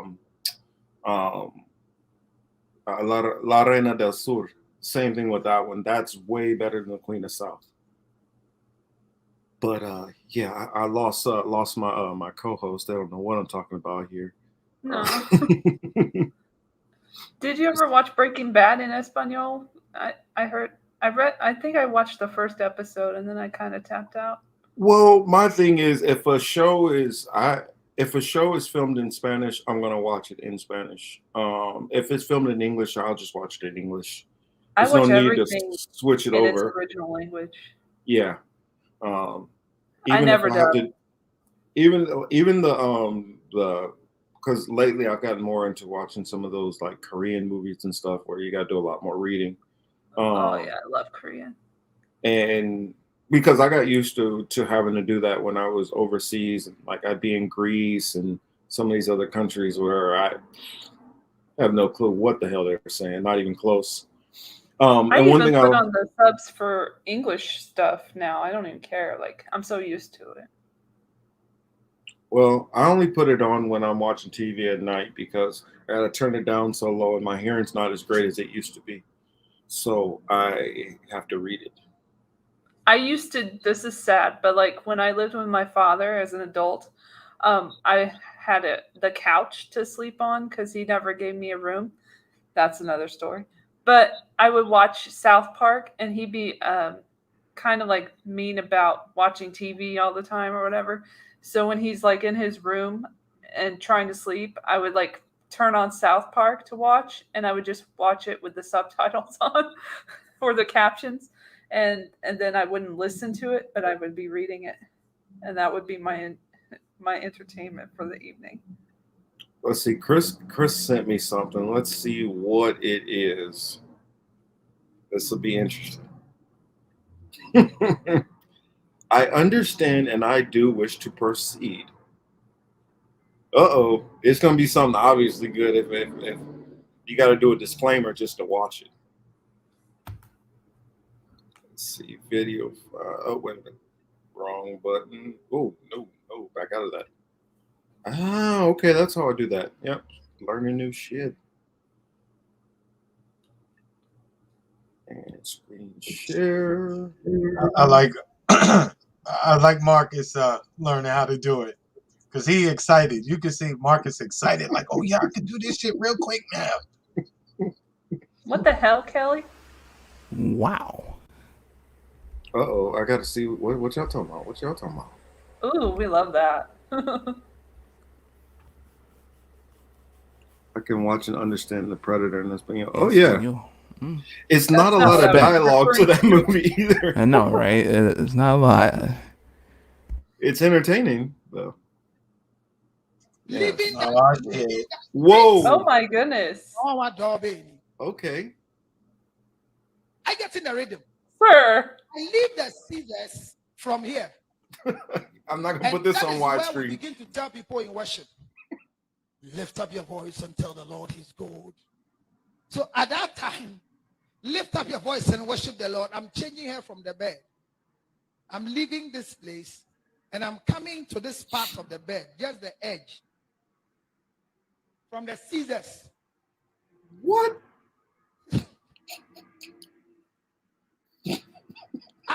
Are you understanding the sight and sound? It means that the movement we have here is followed by a rhythm. So I move it from there. We come here. It doesn't take long. And woman, the two hands, watch the rest point. And some once arrested, the longer you go, the higher. I have to mute myself. What's up, Jack? Number two, for her, she's flat. Yefin paso, and she said Yebenyano. And to me, check, not the name. I getting it. Okay, so she come up, my dear. She goes like this. We are still at the edge in the same way. Then I come at the edge of the bed like this. She is back on the same sight and sound. She's still in the bending position. Go for it. You are too.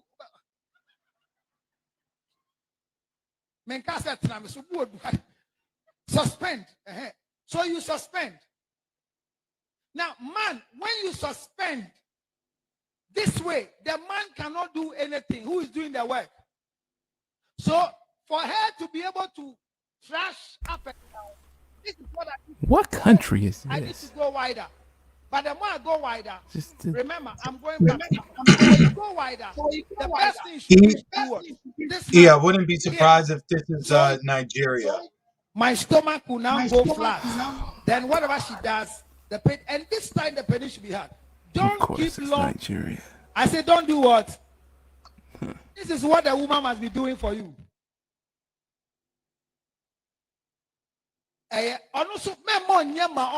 So from here, watch it all. And you say, yeah, sorry. Oh yeah, no. Common sense. Yeah, yeah. Me chire man say Obama ne na Bryan den. And oh yeah, say ni ekọ. Ma ona mienu ntintim. What does here? Now you say.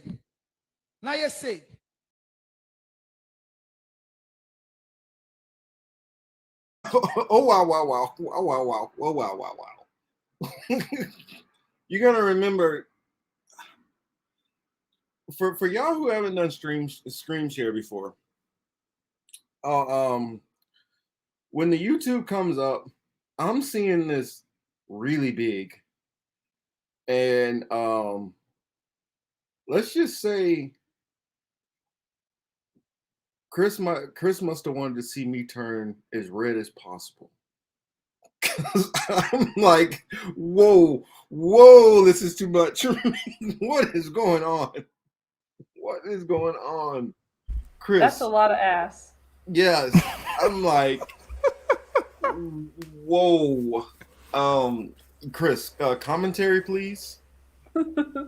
Pastor, give me a break. Yo, Reverend do wrong. Come get your personal prayer package. Please send me $9.99. Remember my video. This is way worse than my video about them dancing in the church. Oh yeah, I remember. This is dirty dancing. I mean, almost have to look. Goodness. Ooh, yeah. I'm getting distracted. A little bit too. Prosperity Doctor meet exactly, Jack. Where'd that go? Prosperity Gospel meets the strip club. This is what's going on right now. Oh no, a trans one. A trans one. Oh wow. Oh wow. Wow. The thought of revelations, yo. I can hear I can hear Frederick right now talking about the whore of Babylon. I know, right? Oh my gosh, Variant. Look at Oh wow! Look at what Misha said. Boy, you ought to be ashamed of yourself. There better not be children there. Is all I have to say. I hope there's no children. I blame this on Cy Lawson. That sent this show all the way off the rails. YouTube did warn you. Yeah. Wow. Made you want to sign in and everything. That was the reason. Yeah, I don't think there's gonna be very many dislikes on that. Look, that's what you're gonna tell your wife or your girlfriend. Hey, babe, I'm going to church this Sunday. She's gonna be like, "Oh, you're so excited to go to church. What they going on there?" Hamza got in here. He's like, "What the hell is going on with this channel?" Same with Jack.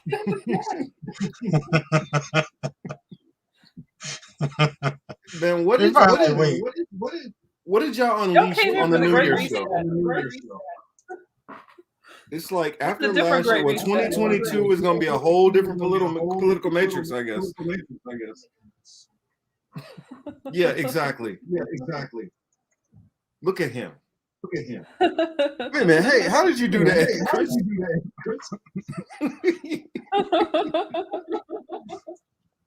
Stop. I didn't do that. Marcus did that. No, I didn't do that. Yes, you did, Marcus. I did not do that. How did we go from January 6th to this? We went so far. It's a step up from January 6th, actually. So it really is. It is. But still. Is this what was happening on January 5th? Probably. Actually, this is probably what's happening in Biden's cabinet. I doubt that. Actually, yeah, it would have probably been a very pale, wrinkly version in front of it. No, this is what's going on in his son's laptop. Oh, exactly. There you go. With some drugs. Allegedly. Yeah. So, Gloria, at least you're still with us, though. Exactly. What if she left and came back and was like, "What the fuck"? I don't know how the show got to this point. Anyway, Novak. Yeah, the Djokovic. Going from church to court. So watching church softcore. Yeah, correct. So L, let us recenter, try to refocus. I gotta put myself on. I gotta get off cam for a moment. Okay, calm down. Marcus going to look up where that church is. He's getting on the flight. Oh Lord! Oh yeah. He's gonna go find the spirit flight to that church. go get his soul saved. Oh wow! Look at this. What Buzz says. It literally went from Bill Maher kissing Biden's ass to Spanish TV shows to this. How sway? How sway? Exactly. This show has it. This is probably the wildest so-called political show on the internet. I'm willing that to. was political, though. It was sexual harassment. She said it was sexual harassment. That shit is crazy. But anyway, since we we went to Spanish, we was in the world of Latinos. Then we went to churchness. Yeah, then we went to the African church.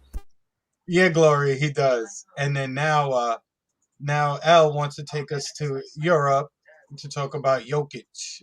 No, not Jokic. I'm thinking basketball. Djokovic. Yeah. Yeah, you're right, Glory. I do. I'm trying to get my bearings here. It's like you hit me with a little left hook there. I didn't see it coming, Chris. That's what she said.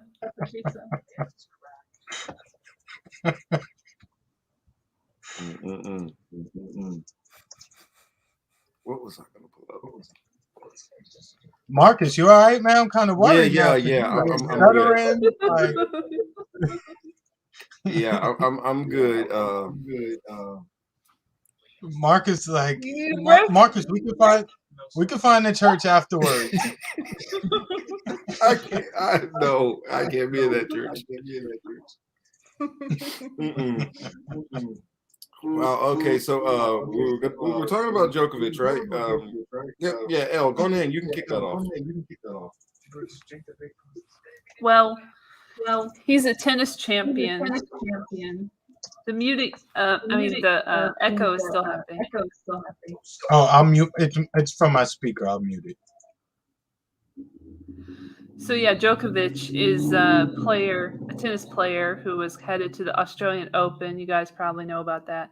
And he had all his papers, he thought, together, and a medical exemption, I believe, for the vaccine, because there's a vaccine passport to get into the event in Australia, because Australia is hell on a stick. And so he was able to get there, but then there was all this hubbub about it, like on Twitter and social media and in the news, where people were very upset that that he was able to get an exemption. Some people weren't, and they were, there were different rules for different people, and now they finally care about that. But, let's not worry about the MPs that aren't made to follow the same rules. Let's not worry about them. Let's worry about an athlete. So basically, Djokovic was granted the exemption, and then he was kicked out of the country because his papers weren't correct. Well, has he actually been kicked out of the country? Because last I heard, he's been in a hotel. They put him up in a hotel. Correct. And they detained him. So he was not able to leave not able to come into the country to do the event, the Australian Open, and is in limbo now. And his family's very upset about it, or his dad is upset and was saying some stuff about him being illegally detained. But this is what a lot of people have to deal with in Australia. And now we're seeing the top I athlete. wanted to bring up also, I'm blanking on her name right now. Hold on a second. I'll see if I can find it real quick. Because I tweeted the story out. What was her name? Because this player, nobody's talking much about her because she's not as high profile as Djokovic is.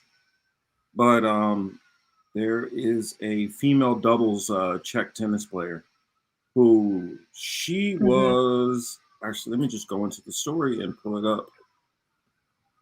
Sorry about the cops in the background, but it's LA. Yeah, exactly. Me too. I hear sirens right now. I can't find her name. Oh, that's right. Let me just do that because she's. I know she's from the Czech Republic. Yeah, I saw your post about that. That's why I thought we'd bring it up. Yeah, I definitely wanted to bring that up because she was actually already playing. That was her name, Renata Vorkova. Renata Vorkova is a Czech Republic doubles player, and she was actually. No, I don't need to summarize or whatever the hell you're talking about. Shut the hell up. Let's bring her up because I don't want to only talk about Djokovic because she actually her situation was even a little bit worse than Djokovic because she was already in the country at the time. She had already did all of her opening trials and everything. Crap, I just forgot her name already. Because I read about her story and I was kind of blown away. And I'll be honest, I'm not as familiar with her, even though I do follow tennis. Here's her story. Damn.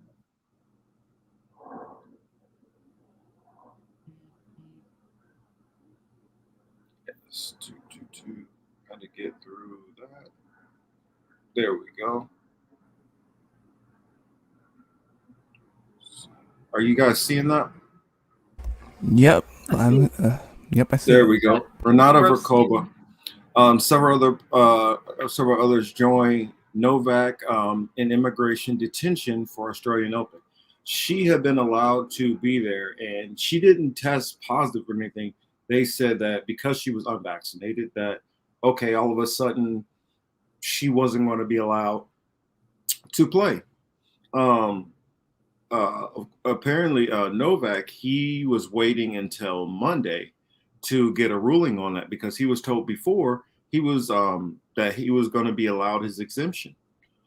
Mm-hmm. Then once he gets there, it was public outcry, and I can kind of understand that. I mean, they have been brutal to the people there, so they feel like you're going to let this guy come in and skirt around all the rules that you guys are forcing us to unfairly go through.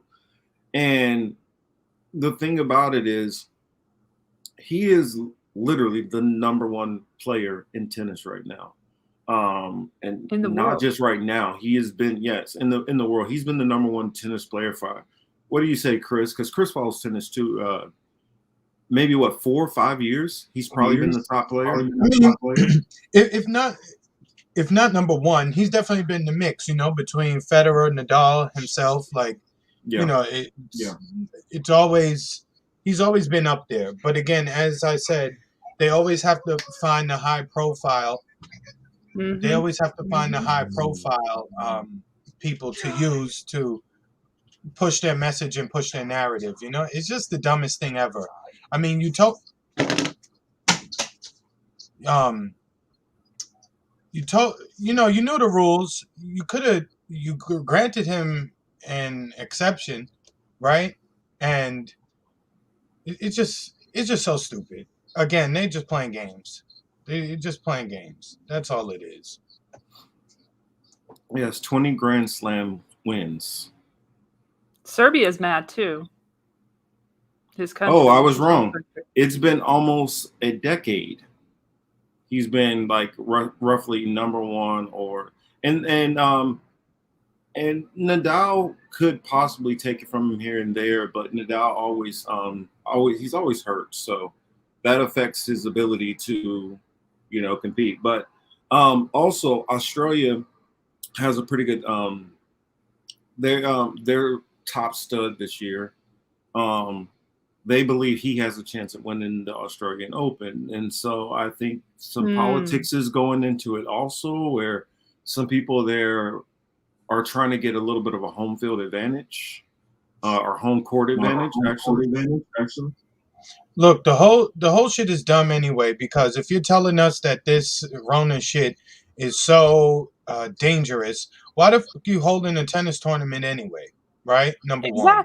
Number two. It's not as if Novak is going to fly into Melbourne or wherever the hell he's flying into, right? And he's just going to be walking around every market, every supermarket, every public school, and hanging out with everybody. He's going to be segregated. It's just like how it is here at the U.S. Open. These people fly in, they stay at their hotel, they come to the they get to the facility, they warm up, they practice, they play, and then they go to hell home. It's very bubble-like. So what they're doing is just, again, narrative building and maintaining. Be scared, be scared, be scared. And of course he tested positive. You saw that too, right? Right after all this shit, he tested positive. Now they're mad at him for having a picture with a bunch of other people. With a bunch of other, correct. I'm just like, yo, if anybody believes that shit, you got mental problems at this point. I sent you something in the private chat for the Scott Morrison's stupid ass statement. Okay. Marcus, you got it, right? Yeah, I got it.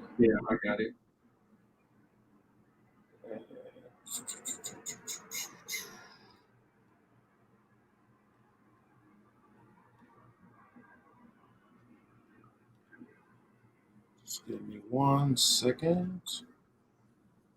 Gotcha. Rules are rules. Let's see if I can make that any bigger. I guess not. But you want me to read it out? Yeah. Scott Morrison MP. He says, Mr. Djokovic visa has been canceled. Rules are rules, especially when it comes to our borders. No one is above these rules. Our strong border policies have been critical to Australia having one of the lowest death rates in the world from COVID. We are continuing to be vigilant, which... Yeah, but that was beforehand too, that you had the lowest, like you never had the highest numbers or anything close to the highest numbers in deaths ever. But they would say, oh, that's because we locked down early, blah, blah, blah, blah, blah. So you can't win with these people and their policies. But yeah, he's a real piece of shit. He's a real piece of shit. Oh, no, you really, is that true? Really, is that true? Well, her grunt was... Don't you notice? Look, and again, just like everything else, if you really pay attention, you can see what's going on. A couple months ago, they started to chill. They started to relax a little bit in terms of covering the numbers and all this other shit, right? Then all of a sudden now, this push to get people to test. So now we have everybody taking tests all the fucking time. Yep. And these shit is false positives, as we know. But everybody's running around calling, hey, you heard so-and-so got COVID? Did you see so-and-so got COVID? Did you see such and such got COVID? It's just ridiculous. Even at my workplace, there are people who are fully vaccinated, they're going in to take tests.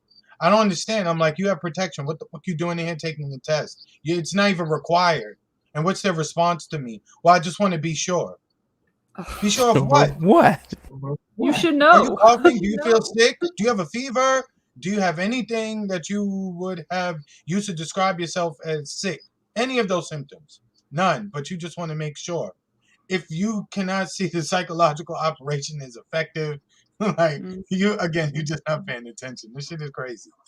And what if they were like requiring like HIV tests for everybody at work? Like, how would people respond to that shit? Like, this is not normal. Even if you say vaccine or test, like the OSHA mandate is, then you're still requiring something medical from somebody in order to work there, which is fucking insane.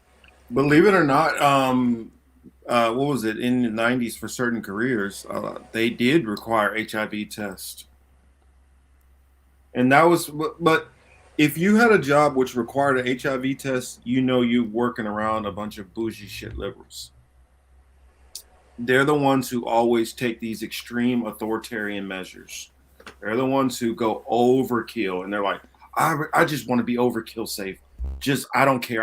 And what it is there's no trust in anybody.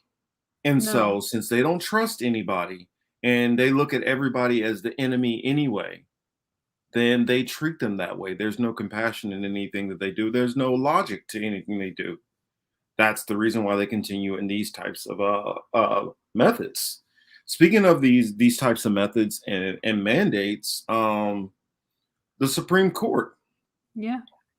The Supreme Court. Oh, well, let me read this comment Hamza has here. It said, fourth shot is coming, guys. And it exactly is coming. They're already pushing for Israel is already pushed through for a fourth shot. Even though, a fifth one soon. Even though many health experts have already said that, this can be dangerous now. These are the supposed experts. And they're saying, 4 shots, that's a lot of, that's a lot of vaccines in such a short amount of time, and that can be dangerous. But the Pfizer, And Moderna execs, like the CEOs, have already said that there's waning efficacy with the boosters, so they're getting ready for there to be a fourth shot, and that's the whole plan from the get-go. Almost knocked over my own light. Actually, I At will least be from right Pfizer. back. Give me a second. I'll be right back. But yeah, go ahead and read. I was going to say Buzz's- we can go on. We can go on. Whatchamacallit, for the Supreme Court. L or E, go ahead. I don't really know very much about it, so Elle can go into it. But they heard oral arguments, and some of them are on Forbes Breaking News. If you guys want to look there, there are some excerpts from the oral arguments from the justices, and several justices were mentioned in the beginning, which were like Elena Kagan and the other one, Sotomayor.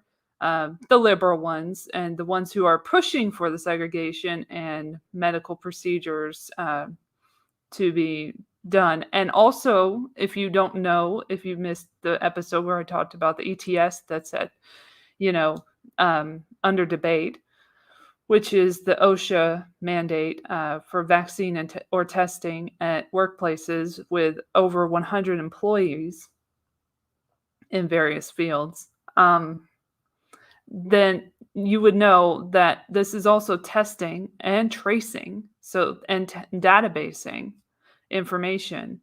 So you will have to give your information to your employer of your testing or your vaccination status, and then they will hold a record for that. That will never go anywhere else, and nobody will ever dig into it at all, and it'll be safe from other wandering eyes. But anyway, that's the thing is they're trying to get the arguments in with there's a pro-vaccine mandate attorney, and then there's an anti-vaccine mandate attorney, and they kind of go back and forth about it. But it looked like from the looks of it, it looked like it didn't go Biden's way, and there was a lot of skepticism on the part of the Supreme Court overall, which made people on the lib side go a little crazy and like, no. But us, it's kind of a win. But we'll see how it goes, because they're still not like addressing the main issues of this ETS, which is another thing is that it constantly changes. As we were saying, the boosters are coming, the other boosters coming after that.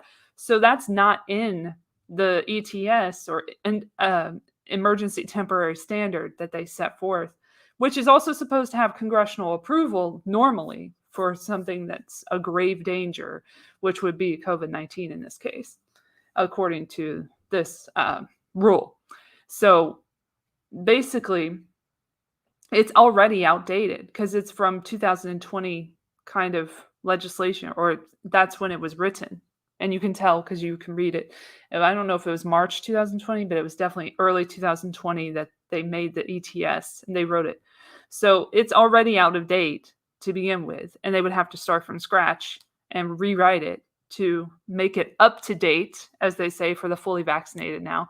Now it's going to be up to date because you can't ever be fully vaccinated because you will have endless boosters after this, as we've said. So that's going to put a wrench in things, or should legally.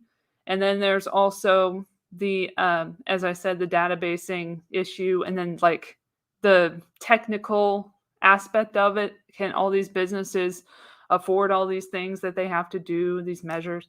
So it's just a lot of questions. And the main question is like, is this something we want to happen even temporarily? And how long is temporary?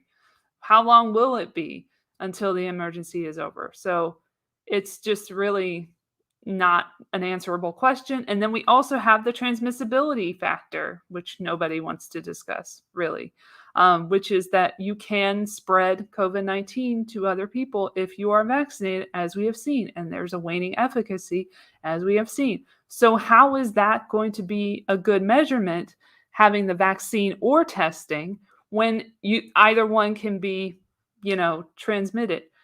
Can transmit the virus. So there's a lot of legal questions, a lot of logical questions that probably won't be completely answered from this.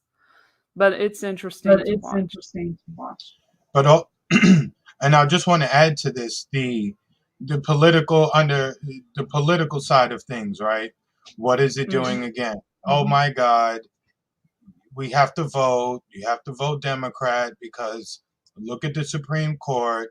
They don't want to keep you safe. Blah blah blah blah blah blah. So it's you have to admire. You don't have to necessarily have admiration for them, but you just have to admire like every which way they have planned to like keep people in the fucking bubble. No matter how you dice it up, at the end of the day, it always turns into Democrat Republican type of bullshit.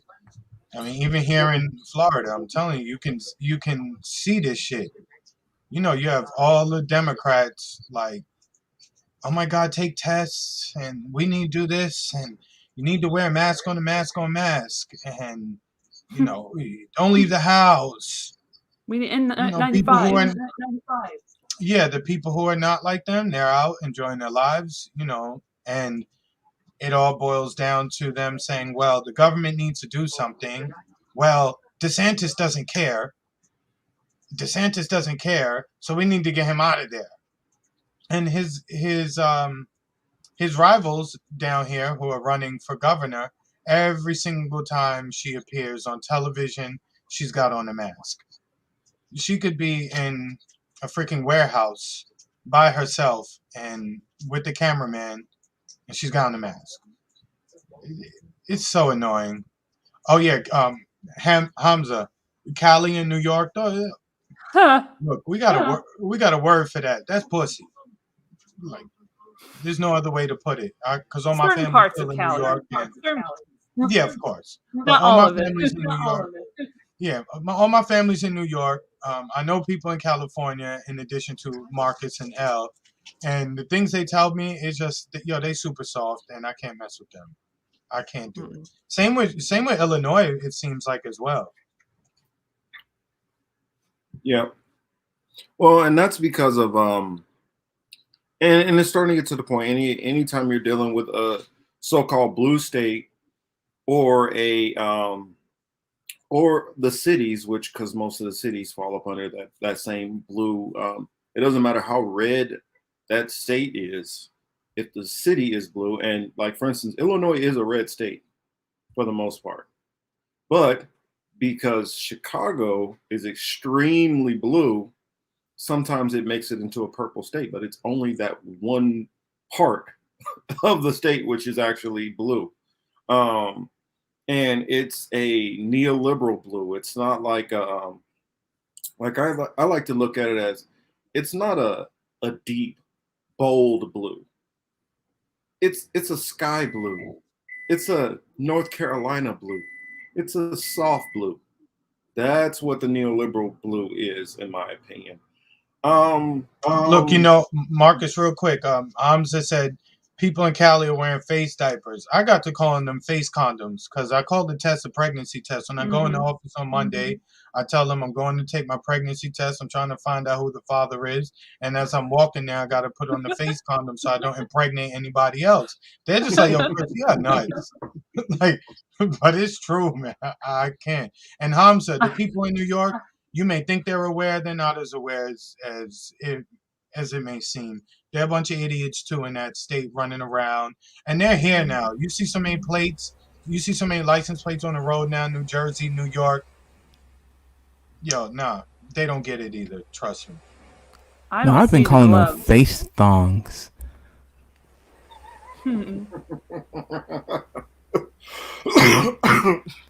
A face thong. Wow. Like I'm dealing with that bullshit out here now. And for instance, like the teachers, they have somebody at the school who, swap, just like Chris said, he has somebody who tests them there. Me, on the other hand, I'm having to do it on my own.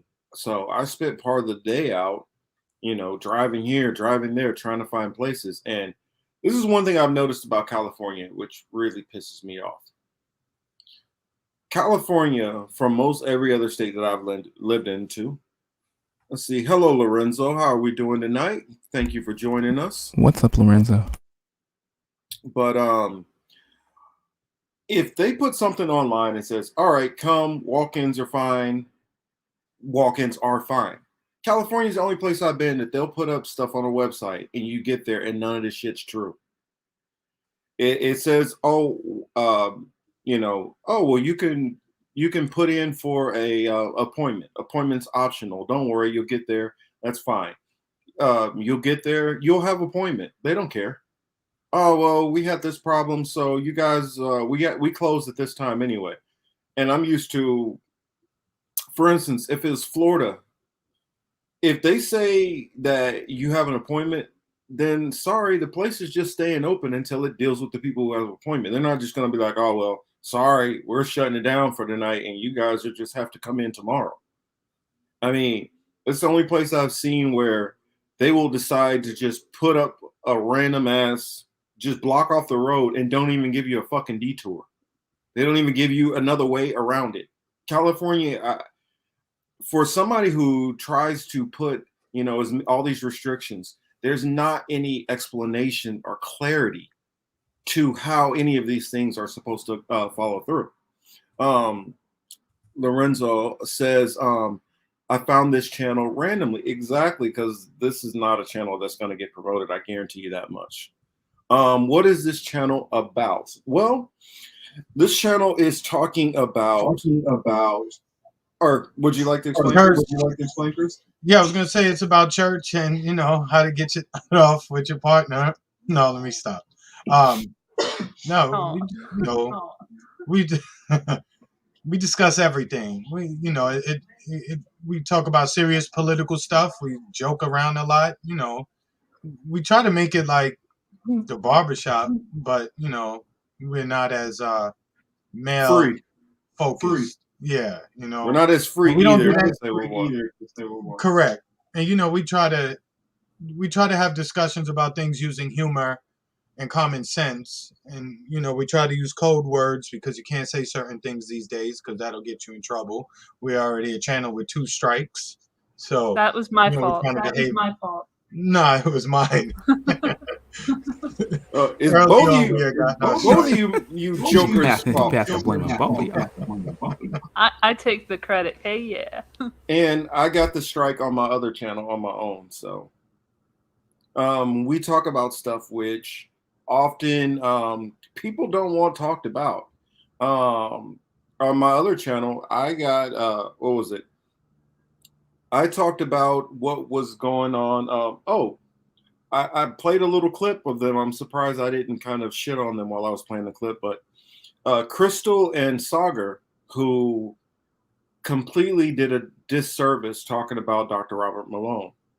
They said that they listened to the Joe Rogan interview, which I honestly hope that Joe Rogan pulls their card and goes after them for some of the stuff and the mischaracterizations which they said in there. They didn't give a very honest, open look at things, and they stuck with their own confirmation bias. What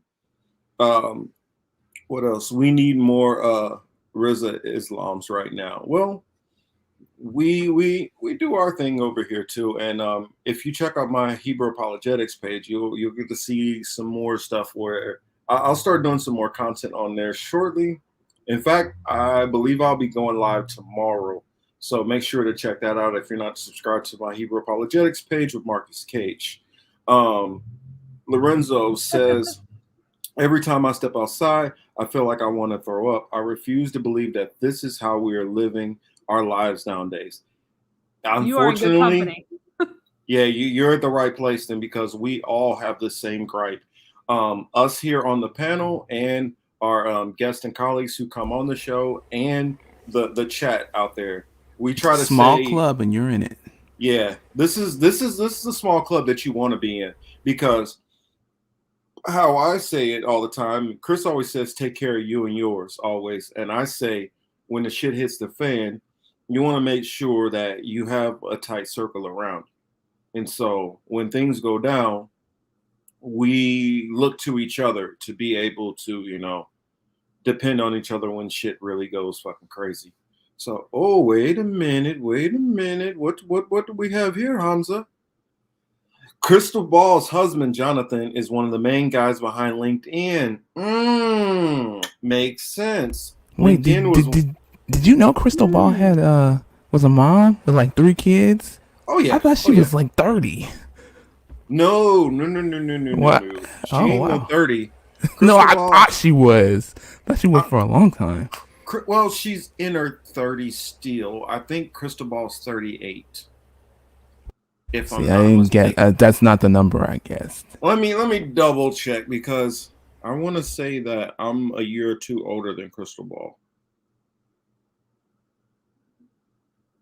Yeah, I You mean think Reid Hoffman? So then, if that is the case, then No, you know, same age. She's 40. Red Hoffman. So I'm actually only a couple of months older. I was gonna say, well, if her husband is that guy and he's connected like that, you know, her commentary and the goal and point of her show is going to stick within the acceptable boundaries of what the mainstream says is okay. Reid Hoffman? I did not notice Yeah. that was her husband. So that makes a lot more sense. Makes a lot more sense. In fact, let's try to look him up. What's his name? You said Reid Hoffman? Reid Hoffman. Hoffman. I just looked him If up. he's tied into LinkedIn, ew, that's right. He's gross. Ew, he's gross. Don't judge. Oh, I am judging. I am judging the fuck out of him. Well, no, it says, is that really her husband? Yeah. He must be worth a lot. No, he's married to Michelle Yee. Oh, this isn't her husband? No, he's just someone who is a venture capitalist. Oh, I was going to say, who?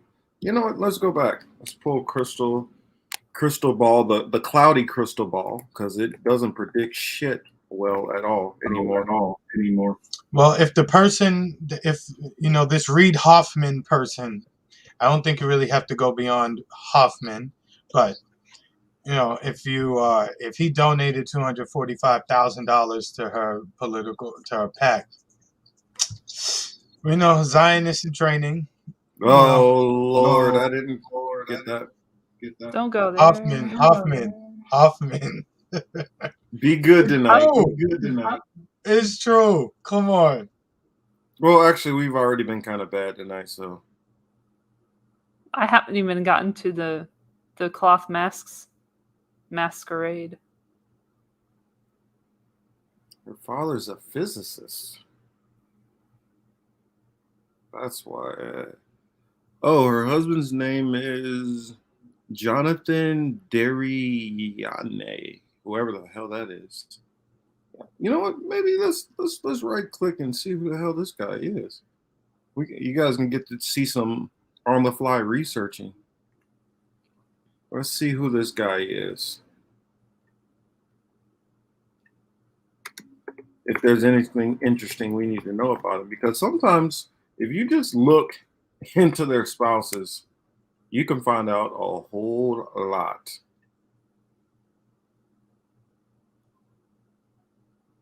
Managing director of Zoma Ventures.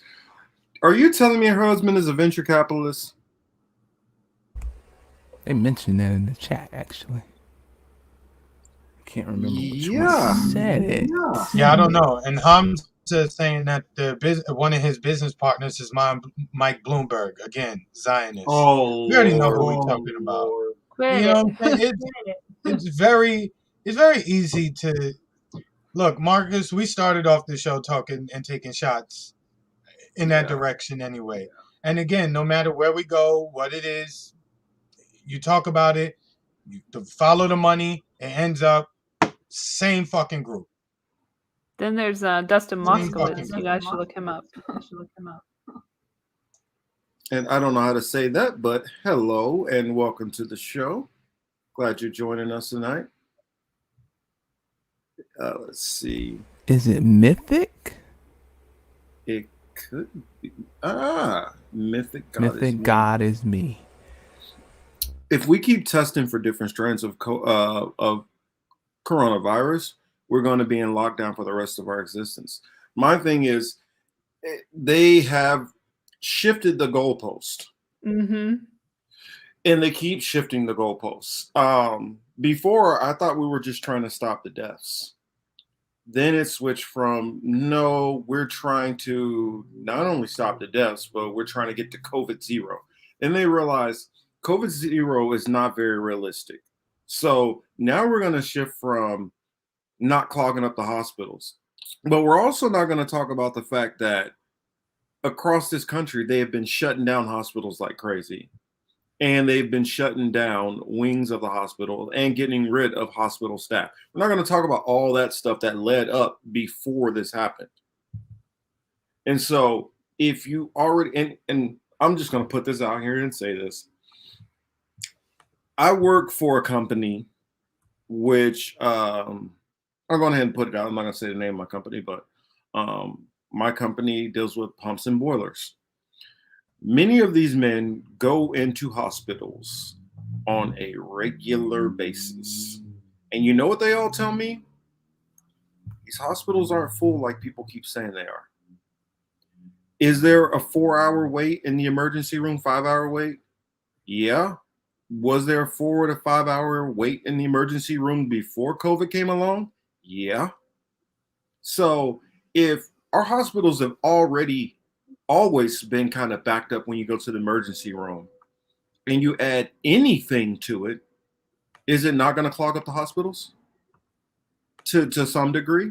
Of course, it's common sense, but they want to play this game because there's money to be made out there. I mean, I'm trying to speak vague. I know Elle doesn't like to speak vague, likes to fly a little too close to the sun, and hopefully we don't get burnt up like Icarus. But but what she's saying is not incorrect.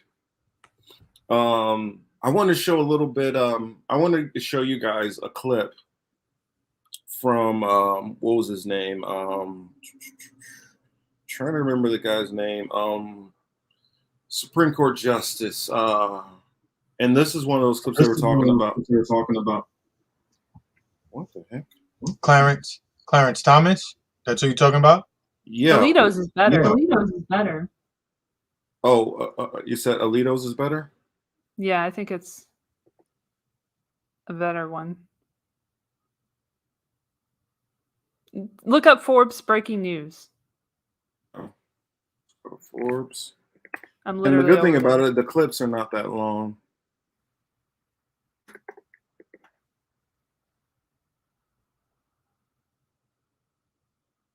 They're not that long. Okay.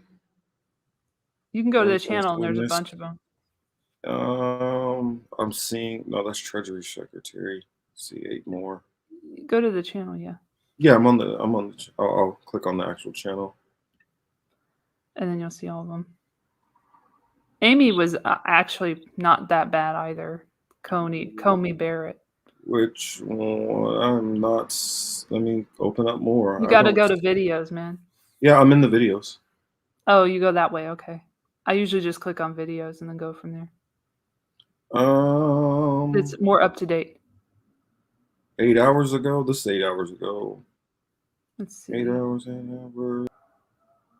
It's past there, so you have to go to videos, or you'll only get a little bit. How far back is it? Do you remember what, about a day ago, 2 days ago? Yesterday.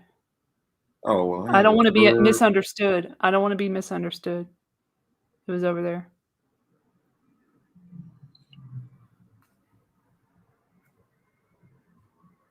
Go up. Yeah. See anything that looks familiar? Brett Kavanaugh, Hochul. Oh wait, no, go down. Sorry.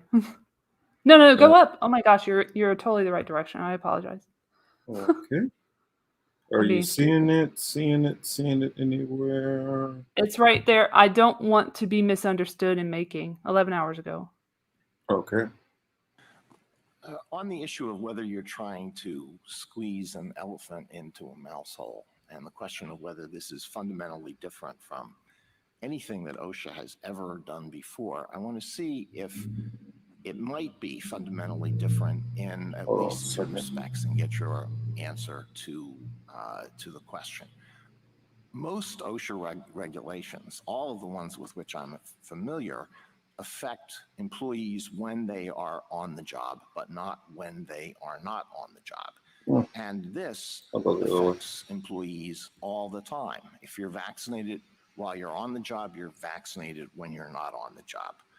Isn't this different from anything OSHA has done before in that respect?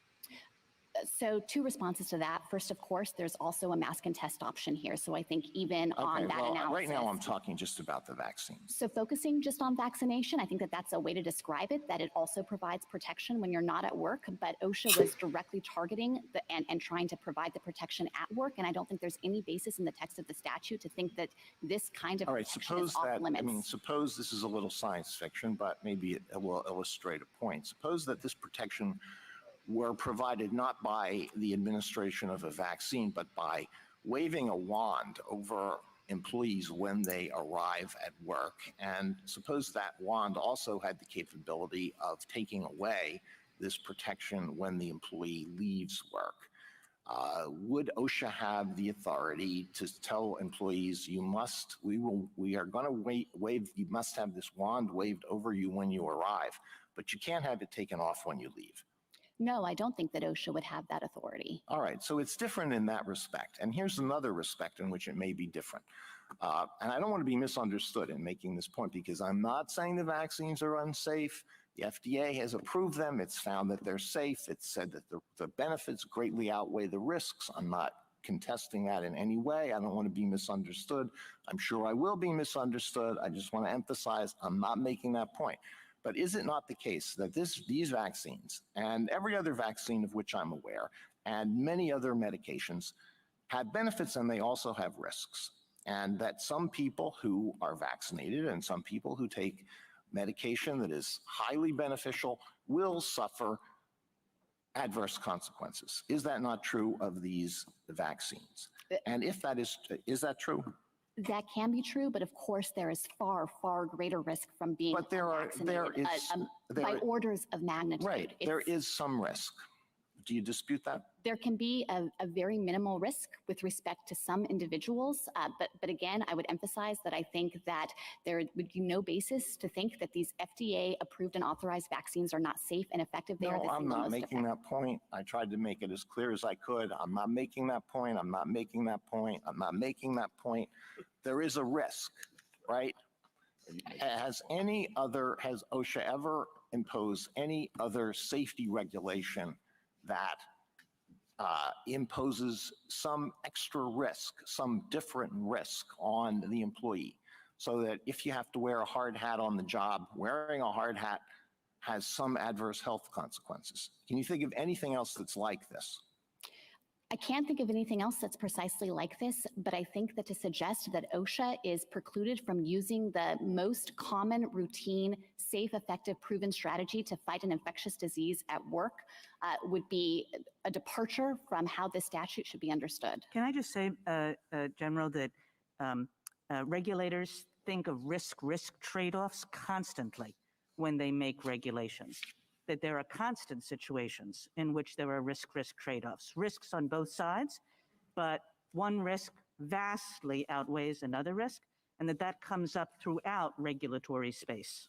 That's absolutely true. And one of the risks that OSHA was guarding against here was the risk that unvaccinated workers pose to other workers, because they are so much more likely to transmit this deadly disease to them. What type of workers? To vaccinated workers? Yes, the grave danger finding was based on unvaccinated workers. I thought the Secretary disclaimed that. Yeah, the grave danger finding is limited to unvaccinated workers who are far more likely to contract it from their coworkers as well. That's not a concern for us, is it? We can't sustain this on that ground, that this is helpful to the vaccinated workers because the unvaccinated workers present a risk to them. Oh, to be clear, they present a risk to other unvaccinated workers who might be older, who might have other comorbidities. Have balanced the risks differently. may be very foolish, See, this that they want to balance bullshit. the risks presented to their health in a different way. And OSHA says, no, you can't do that. And that applies when you're on the job and also when you're not on the job and for the rest of your life, because you have to take these vaccines, unless the testing option is valuable. Well, one small factual correction, if I could, and then a broader legal point. I think it's wrong to say that everyone who's unvaccinated is just assuming the risk. Some people can't get vaccinations for medical reasons. Some people have deeply held religious beliefs and are entitled to religious exemptions. And OSHA is entitled to try to protect those unvaccinated workers, no matter the reason they're unvaccinated. Just on the broader legal point, the idea that OSHA is powerless to act to protect workers if they simply want to assume the risk is inconsistent with how the OSH Act has been understood throughout its history.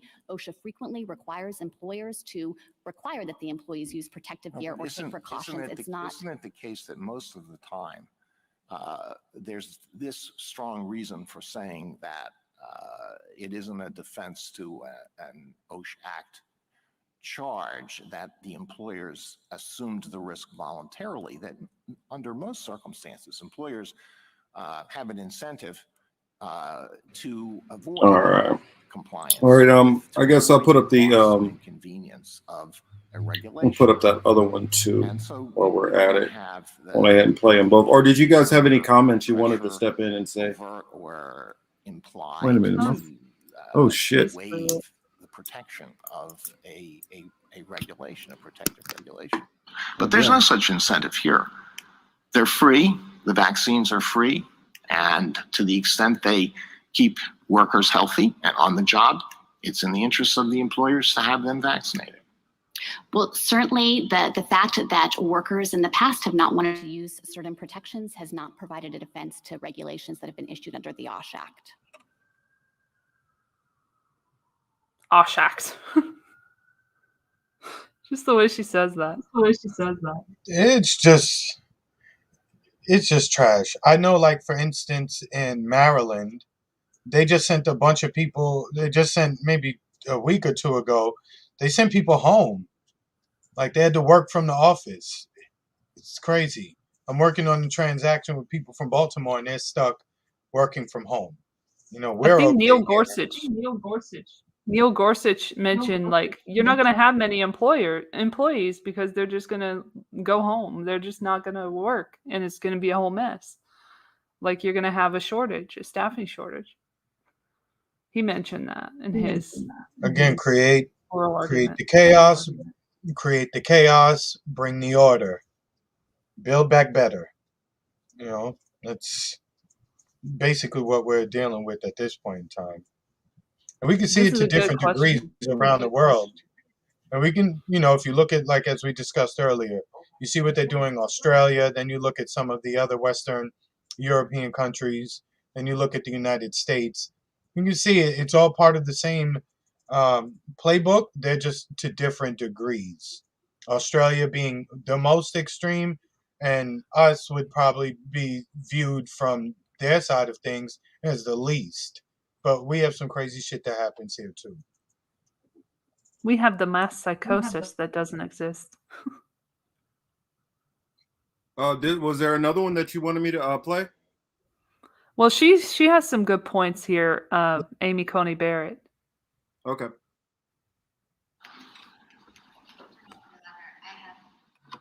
Two questions, both of which address the status of this rule as an emergency temporary standard. So my first question has to do with the question with which Justice Thomas opened, which is the meaning of necessary. So of course, when OSHA passes a rule through its regular regulatory process, it has to go through notice and comment, and that's a way of holding an agency accountable. All affected people have an opportunity to comment, and the agency develops a robust record. With an ETS, of course, the agency can circumvent that process so that it can act more quickly. So for an ETS, we would want that power to be the exception, not the rule.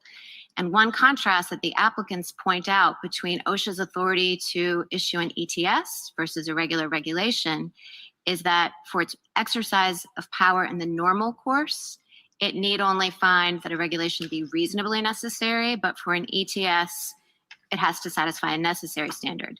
Now, you've argued, and I think there's a lot of intuitive appeal to this, that when you're facing an emergency of the magnitude of this pandemic, that this power effectively can be used most effectively as a blunt instrument. You know, we don't have time to make industry by industry specific kind of calculations because we want to move with speed. But how do you reconcile that understanding of necessary with the broader, reasonably necessary standard in OSHA's normal regulatory authority? So we certainly agree that the emergency temporary standards reference to necessary as contrasted with reasonably necessary and appropriate is a heightened burden and includes a measure of tailoring that's necessary with respect to the particular mitigation measures. But I don't think that that helps the applicants here because they haven't come forward with any alternative mitigation measures that they think would equally protect the workers that OSHA found were in But grave do they danger. have to come forward with that evidence, or did OSHA have to consider it and reject it? Because another part of their contention is that OSHA did not adequately explain why this measure, this particular rule and its scope, was necessary vis-a-vis or as compared to other possibilities. Well, OSHA explained that at length over dozens of pages in the 150-page preamble to the rule. OSHA specifically explained why vaccination as the single most effective way to target all of the ways that the virus threatens workers in the workplace was a necessary measure here, and it further explained why masking and testing would be essential if workers remain unvaccinated in order to ensure that despite their higher risk level of contracting the virus, they couldn't carry it into the workplace and spread it to their coworkers. So I think the suggestion that this wasn't adequately explained is inconsistent with the arguments they're making. And as I understand their tailoring arguments, and this actually touches on the question you asked earlier in the argument, they're really focused on two things: the categories of workers and the particular workplaces. And they haven't suggested that there are other mitigation measures there that OSHA neglected to consider. They're saying those things should have just been carved out altogether. But that is inconsistent with the Secretary's judgment that all unvaccinated workers face a grave danger and that the risk exists anywhere that employees are gathered indoors together. And again, there might be subcategories within those groups that are in graver danger, but I don't think there is any basis on this record to conclude that the agency lacked substantial evidence to draw the lines that it did. That's helpful. Thank you. My second question is, again, about the status of this rule as an ETS. So Chief Judge Sutton pointed out in his dissent from the denial of initial en banc that OSHA did not adopt this rule in response to the emergency, qua emergency, because that had been ongoing since early 2020. But instead, it responded to new facts on the ground, which included the widespread availability of a vaccine that maybe it was a surprise many people chose to forego, and the emergence of the Delta variant. And Chief Judge Sutton pointed out that in an extended pandemic, or I don't know if we've moved to an endemic such as this one, facts will continually change. New variants will emerge. There might be new treatments, new vaccinations. We have boosters now, right? So now full vaccination might not just be the 2 jabs. It might include a booster as well. So when does the emergency end? I mean, a lot of this argument has been about Congress's failure to act. 2 years from now, do we have any reason to think that COVID will be gone or that new variants might not be emerging? And when must OSHA actually resort to its regular authority and go through notice and comment and not simply be kind of doing it in this quick way, which doesn't afford people the voice in the process that they're otherwise entitled to? So I think if I could respond to that in a few different ways. Congress defined when the emergency exists. It labeled this an emergency temporary standard, but it's dictated by the statutory requirements. So there has to be a grave danger from a physically harmful agent or a new hazard, and the measures have to be necessary to protect against that danger. And we don't think that there's an additional free-floating requirement about emergency status that has to be taken into account. So it could be an emergency 2 more years from now. Well, I certainly take the point that the emergency can be of substantial duration. Of course, this is not a way to bypass notice and comment permanently. Congress further specified that the agency is expected to conduct a rulemaking process over 6 months. And that's why the agency estimated the lives saved, the hospitalizations prevented over the 6-month life of the rule. Sure, but I was envisioning a new rule, right? Like, you know, OSHA might 2 years from now adopt something that's different from this vaccine or mask and test mandate. I'm just talking about the limits more generally on OSHA's power under the ETS provision. The limits, I think, are the ones written into the statute. And so if you want to project out 2 years from now, I think it's entirely possible, of course, that the trajectory of the pandemic will change. I certainly hope so. And in that case, OSHA, I think, would have to, if it wanted to regulate again, cross the high burden of showing a grave danger. This is an authority it has used sparingly in cases of what we think are true emergencies. And I think to suggest, based on concern about what might happen in the future, that its authority should be constrained or clipped now when we are in the middle of an unprecedented pandemic that is claiming more lives than we've seen in a shorter amount of time would do a disservice to Congress's anticipation that OSHA might need to act quickly in response to dangers like this. Thank you. Mr. Keller, rebuttal.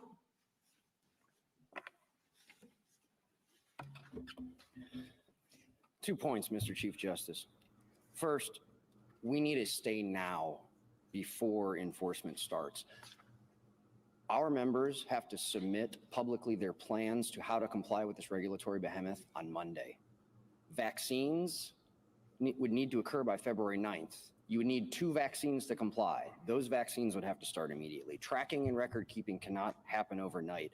And on tests, you heard my friend, the Solicitor General, mention the media reports that we've all seen about shortages of tests and cost increasing. Our declarations, appendix page 345 and 374 confirm that as well. And that's exactly why workers will quit right away. You don't even have to take our word for it. The federal government, the Postal Service, and Amtrak both say the same things. What OSHA did is they cherry-picked one study about healthcare workers, a very specific industry, and what that worker attrition rate would be. Again, 2 declaration sites, we have plenty more, but appendix pages 351 and 374. My second point to close on is about who decides in the public interest. And I would submit that this court's precedents answer that. We're not asking this court to reverse anything. Industrial Union 40 years ago, in Justice Stevens's controlling opinion, said that there was an absence of a clear mandate in the OSHA Act. So it's unreasonable to assume that Congress gave OSHA unprecedented power over American industry, and the emergency power is also narrowly circumscribed. Yet here OSHA has never before done mandated vaccines or widespread testing, much less over all industries or on an emergency basis. So whether we're talking about the agency's failure to explain, whether we're talking about the statutory term necessary, whether we're talking about how this has to be tethered to the workplace under the major questions doctrine, under any one of those theories, we are likely to succeed on the merits. And finally, when it comes to the public interest, as this court just recognized a few months ago, it is undisputable that the public has a strong interest in combating the spread of the COVID-19 Delta variant, but our system does not permit agencies to act unlawfully, even in pursuit of desirable ends. We would respectfully request a stay of this unprecedented sweeping ETS before Monday. Thank you, counsel. The applications are submitted.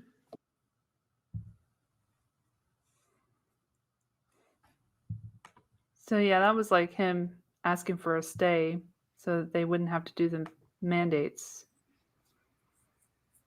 that are coming up. I got one more video. I know it's getting a little bit late for my colleagues on the East Coast. But I got one more. I think this is important. This will be the last one. Let me back out of this. Exit full screen. Oh shit, not that. All right, let me drop this out of here for the time being. Oh, that's what it was. Bear with me just a few seconds, and I guess you guys can give well, you've been chatting it up in the comments, so share some of your thoughts, Elle, on what she was saying and some of the important takeaways. Oh yeah, she was bringing up shit that I was like bringing up before, so it's like good to hear somebody have a mind to ask these questions because they're very serious questions. And once you give power over to an agency, you will see, history will tell you that they are not just going to give that power right back to you. Once you give your power, you never get it back. You can't comply your way, somebody was saying, out of tyranny. That's not going to happen. Somebody in the comments, one of these sages who has one of these things that they say. But, compliance is going to lead to more compliance. It doesn't lead to rebellion. It doesn't lead to justice. So once you comply, you're seeing that now with the boosters. Everybody has to get boosters to go to concerts or whatever, especially in LA. Shout out to my horrible venues that are in my area, which are putting it into practice on January 18th, allegedly. So they're already saying you got to get boosted, and maybe we'll give you a grace period of a month to get that shit together. But like, then you're going to have to comply. So once you comply and comply and comply, they're going to make you comply again. That's how it goes. They don't just give you the power back over your own body. They will take your power over your own body and they will keep it. And that's what is going to happen if we don't act fast. Oh, still down. Damn, got a lot of shit in here. I need to empty some of these stories out. Got so many stories in this is my news to cover file. Oh, Kelly was asking about my avatar, if we were going to circle back. Sure, I'll circle back. Any guesses as to who my avatar is? Now, you say that is Jen Psaki's. You have completely taken the mantle on that. So now I've co-opted it, just like BLM was co-opted. Yeah, I went there. It has been co-opted, definitely. Anyway. Nice. So, yeah, so pie in the face of a good friend of Jeffrey Epstein's, who's known him longer than he says. So there's that. Here we go. Hold on a second. QR code to confirm. That's great, Lorenzo. I'm on my 10th booster shot. I beat you. Oh shit, that's too big. She gets the free sandwich and the trip to Disney World. All right, and donut. Got to have a donut for my immune system. And the Krispy Kreme. And a joint also. Oh yeah, cannabis. It'd be nice. All of it. That would actually be nice. Are they really doing that? Happened for a little while. Joints for jabs. They were doing that out here. Never mind. They never messed that up. They'll ruin everything. Gonna ignore that. They already did it out here. Look, at some point you're gonna have like. Did. Look, at some point you're gonna have like 5 booster shots, and you're gonna be considered unvaccinated still. Mm-hmm. That's There's no fully vaccinated anymore. It's up to date. You got to be up to date on your boosters, on your vaccinations. Here, we'll get into this last clip. I saw. Oh, it's my favorite man, Bryan. I saw this and I was like, I gotta cover this. I'm not even sure which channel I'm gonna cover this on. I'll probably cover this again on my Hero Apologetics and go in deeper. But Bill Gates. But you guys, Kelly. for those who kind of who read the Bible or whatever, tell me if this doesn't kind of remind you of something. So, let me get started. Oh, I guess I can do that from here. Oh, I can't. Duh. Oh, go down. Where are you at? And play. Vaccination status or passports are used in New York, California, and Louisiana, with as many as 30 states planning to roll them out. Journalist Judith Levine has handed over her paper vaccine card to dozens of gatekeepers, but says she won't be getting New York's digital Excelsior Pass despite her fully vaxxed and boosted status. According to Levine, when citizens' biometric data becomes married to technology, both the potential profit and ambitions of tech inflate without limit. Judith joins us now to expand on this. Welcome. Nice to be here. Hi. And so Judith, I'm curious what kind of response you've gotten so far, because I think the concerns you laid out are fairly common on the right now.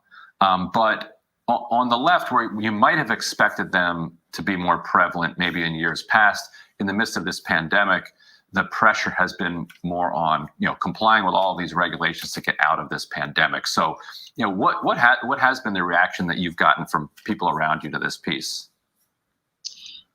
You're right that I'm coming to this from a left libertarian point of view. So most of my friends, I did a tiny little poll on Facebook, and most of my friends said they were using the pass. They didn't have any worries about it. They had all kinds of reasons why they did want to use it. It was easier, it didn't wrinkle, all kinds of things like that.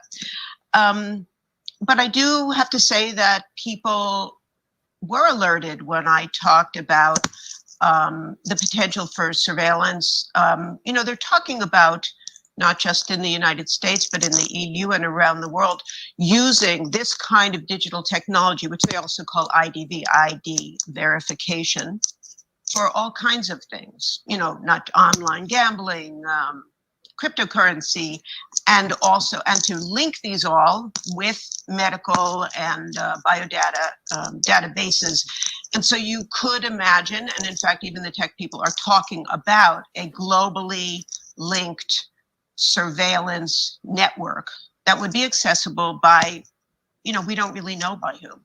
Could be both corporations and the states. So this was once a conspiracy theory, wasn't it? I mean, people were afraid. They've been saying since the even discussion of vaccination that, oh no, this is going to turn into a passport system. That ended up being the case. And they said this is going to turn into a digital ID system. Now you're saying that that is potentially going to be the case. And it's not just about vaccination. It's going to be about other things as well. This sounds a lot to me like it's inching towards what China uses with its social credit system, where, everything you do is tracked by the government, and then they can sort of decide whether or not you're a good or a bad person based on the activities that they're able to track. I mean, do you think that we're heading in that direction? I'm not quite so virulent a conspiracy theorist as that. It is true, for instance, in Western Australia, there was just a piece yesterday or the day before where the police got hold of the contact tracing apps that they're using there to investigate a murder suspect. So yes, that can happen. I do want to point out, I do think that the state has not only the right, but the obligation to pass public health related regulations. So I don't think that it is illegitimate for public servants to be required or people who come in contact with the public to be required to be vaccinated, for instance. But the question of how digital technologies are used for surveillance, this is already happening. It's already happening in very policed communities where they use biodata, biometrics to identify suspects. They put them into police databases and they don't go away. So this is not something that's going to happen. It's something that is already happening. Yeah, I think that's specific to the technology, which is the concern you're raising, is that it is easy to tweak the technology to require verification of more and more things, or to track for more and more things, so that the slip, if we're making like a slippery slope argument, the slope becomes more slippery because you don't have to introduce this new ask, or you don't need to let people know. It's not a different card. It's not a different thing they have to do. It's the same thing. We're just, now it's more involved. And because that's easier with the technology, we should be especially afraid. Am I kind of processing that correctly? I think it's easier with the technology. I'm not a big tech person, so I could be wrong. But I think it's not only easier, but it's not transparent. It's really opaque to us. We don't know what is in the QR code. And furthermore, we're not just talking about the state. We're talking about partnerships between the state and big tech companies. So, for instance, the Excelsior Pass has been developed by IBM, and there's a 167-page contract that I did not read every word of. But who will own that who will own that data? How can it be used? How will it be regulated? Who will have oversight to it? Will there be any public access to it? How will we as citizens know what's going on with our data? We already don't know. I mean, there are corporations, especially if it's corporate, completely opaque corporations like Facebook. We have no idea how it works, what they're doing, and it's very, very hard to find out. And they're allowed, I suppose, as corporations to not tell us anything. Whereas the state, And it wouldn't, whereas the state in a democracy is supposed to tell us things. yeah. And it wouldn't just be tech companies, I think, that would become greedy and maybe say, oh, this is a great opportunity. It seems like there would be many other companies that would be able to get in on this, like other aspects of big pharma, for example, that would say, hey, government, we have a great idea. Why don't we make everybody in order, put it on their QR code that they all received flu shots or that they all received, some sort of other whatever, who knows what they'd come up with, and have that data in that QR code. And knowing that if a person is required to have the data on their QR code, that you're going to end up with higher sales because you're going to get more and more people that need to have whatever it is you're trying to push. And not just big pharma, I'm sure that this would cross over to a variety of other sectors that would then use this and say, banking would use this with monetary Insurance. systems, insurance, right? There's a lot of different places industries that would use this in order to ensure that they get higher sales because people are required to show it on a QR code that they have to carry around with them everywhere. I don't know exactly how they're going to use it. I just do know that, for instance, in many jobs that I've had, you had to get an HIV test. I don't know if that's still true, but that was for insurance. Obamacare doesn't permit that. If you have a pre-existing condition, you still can get insurance.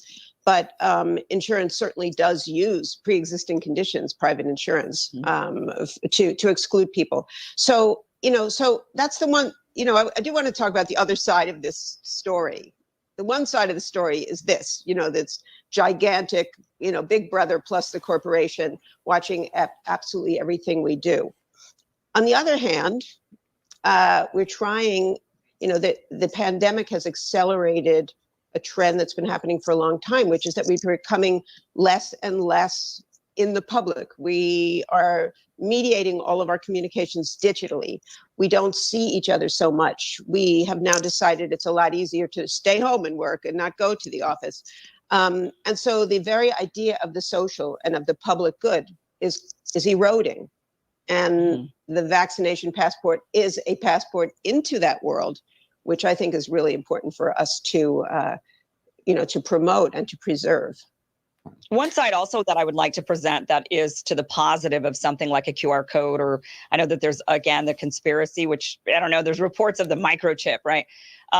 Older people who are not their memories are slipping, are feeling like something like this would actually be a benefit for them to keep all of their information in one spot so that when they go places or when they go to the doctor, that when it's scanned, instead of having to fill out paperwork or remember every single medication they're on or every single treatment they've had or whatever it might be, allergies, they're saying, hey, this would be something that would be really useful. So I think it could be a very useful technology for many people in society. It's just that when it's mandated or required across the broad spectrum of society, that's when it becomes really highly problematic. And even for the older person that does decide to have everything on a QR code, there's privacy issues, right? There's security issues. We already have hospitals and clinics have portals that have all of our medical information in it. And the good thing about it is it is protected by a law, by HIPAA.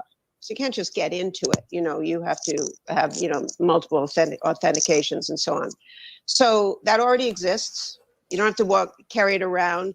I mean, the state can do surveillance however it wants to. I have a friend who lives in Brazil. She said every single building you walk into, you have to give them your address, your phone number, all of your ID, everything. And you can't walk into anything without giving this. So they don't need a QR code to do this. The problem with the QR code is how opaque it is, how easily manipulated it is, and how easily it can be, fitted into stuff. So, forgetting things, you can write them down. Old people actually still write things down. All right, we got to leave it there. Judith Levine, thank you so much for joining us. We appreciate it. You're welcome. And we'll be back with more Rising right after this.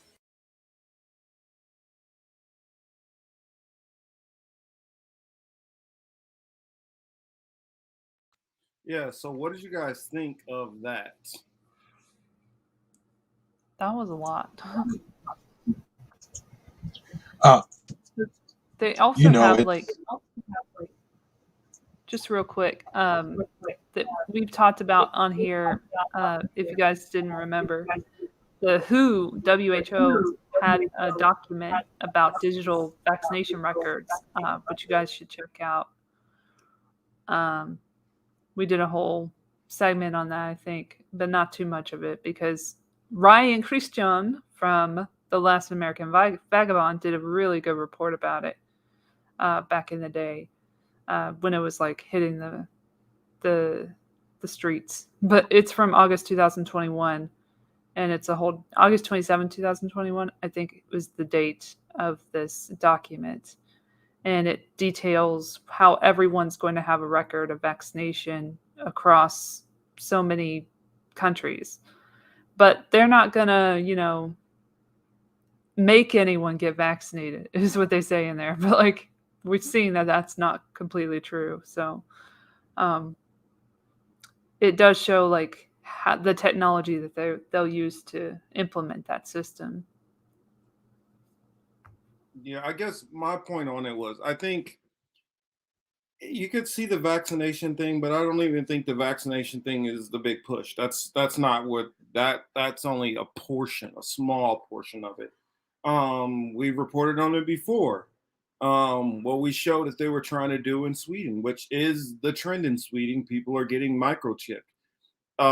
Yeah, you can have your vaccination records on there, but they're going to have your full medical records on these chips, your full credit and banking, everything is going to go on there, not just vaccinations.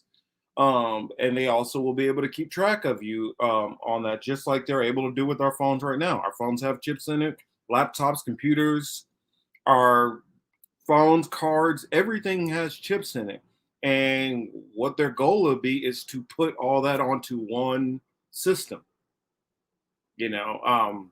Oh, El, that thing you're putting in there, you have to ask Chris if he can put it in the chat. I have not mastered right clicking on this laptop yet, but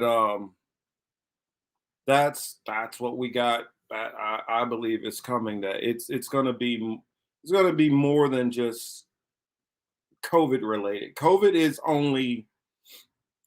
is the vehicle to kind of get some of this stuff kickstarted on a massive scale. That's what I would say. Chris, your thoughts? Or E, your thoughts? I can go. Or Chris can go. It doesn't matter to me.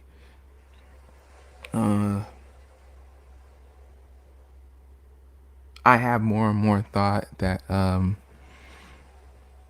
that COVID, even the concept of the vaccines, is simply just a rotating villain, right? Like, even if somehow, they didn't activate the vaccine mandate, somehow they'll quietly, pass something that'll pave the way for microchips, that'll pave the way for one total system. I mean, even now with the Democrats plan, what did they just did? I think it started on the 1st. Like, if you pass transactions of like $600, that automatically gets marked to the IRS. So they already started. Them arguing is just I think it's just a smoke screen. I think it's just rotating villain shit. That's all it really is at the end of the day, man. So I can sit there argue all day about it, but they'll quietly push through some mandate or some rule or some law that'll just be there'll be just one more nail in the coffin that we don't see, and by that time we'll be 6 feet under. So that's me. I put something in the private chat of me as Nostradamus in 2020. Hold on. Which is not hard to be, because if you're paying attention, you know what's going on. So it's not like we're all fortune tellers and shit. Like, we're just reading the papers that they've already written.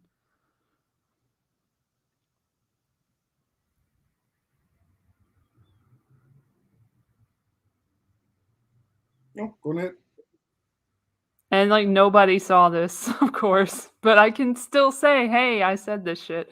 And I also said a bunch of shit in 2020 just in case they can't see it on my podcast.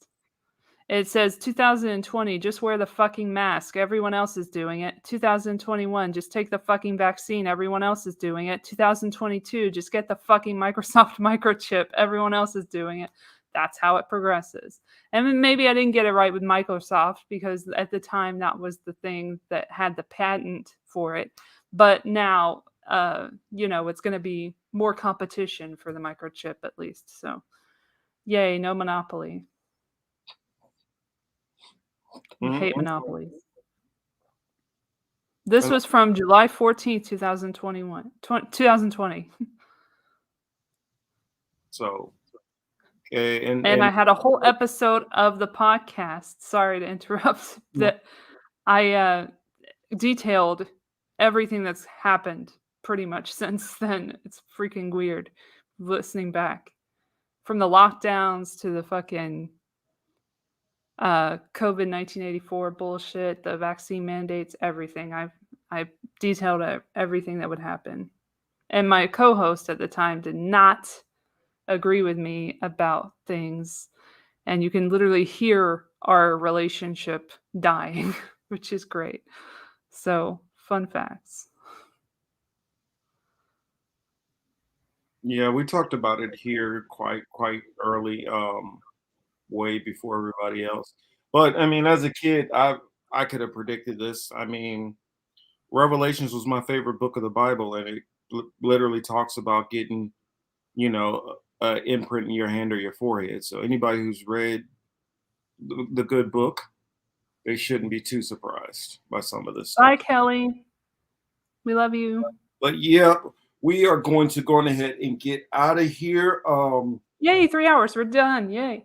I guess, and we covered every topic, even with our malarkey that we got into. That was important malarkey. For our new people who came and joined us tonight, we're so glad to have you here. Even if it's just one time, you're one and done, or you catch us here and there, so glad to have you here and joining in this conversation. I guess I'll hand it, or well, Elle, since you're already off mute. Anything would you like to add? Anything you got coming up?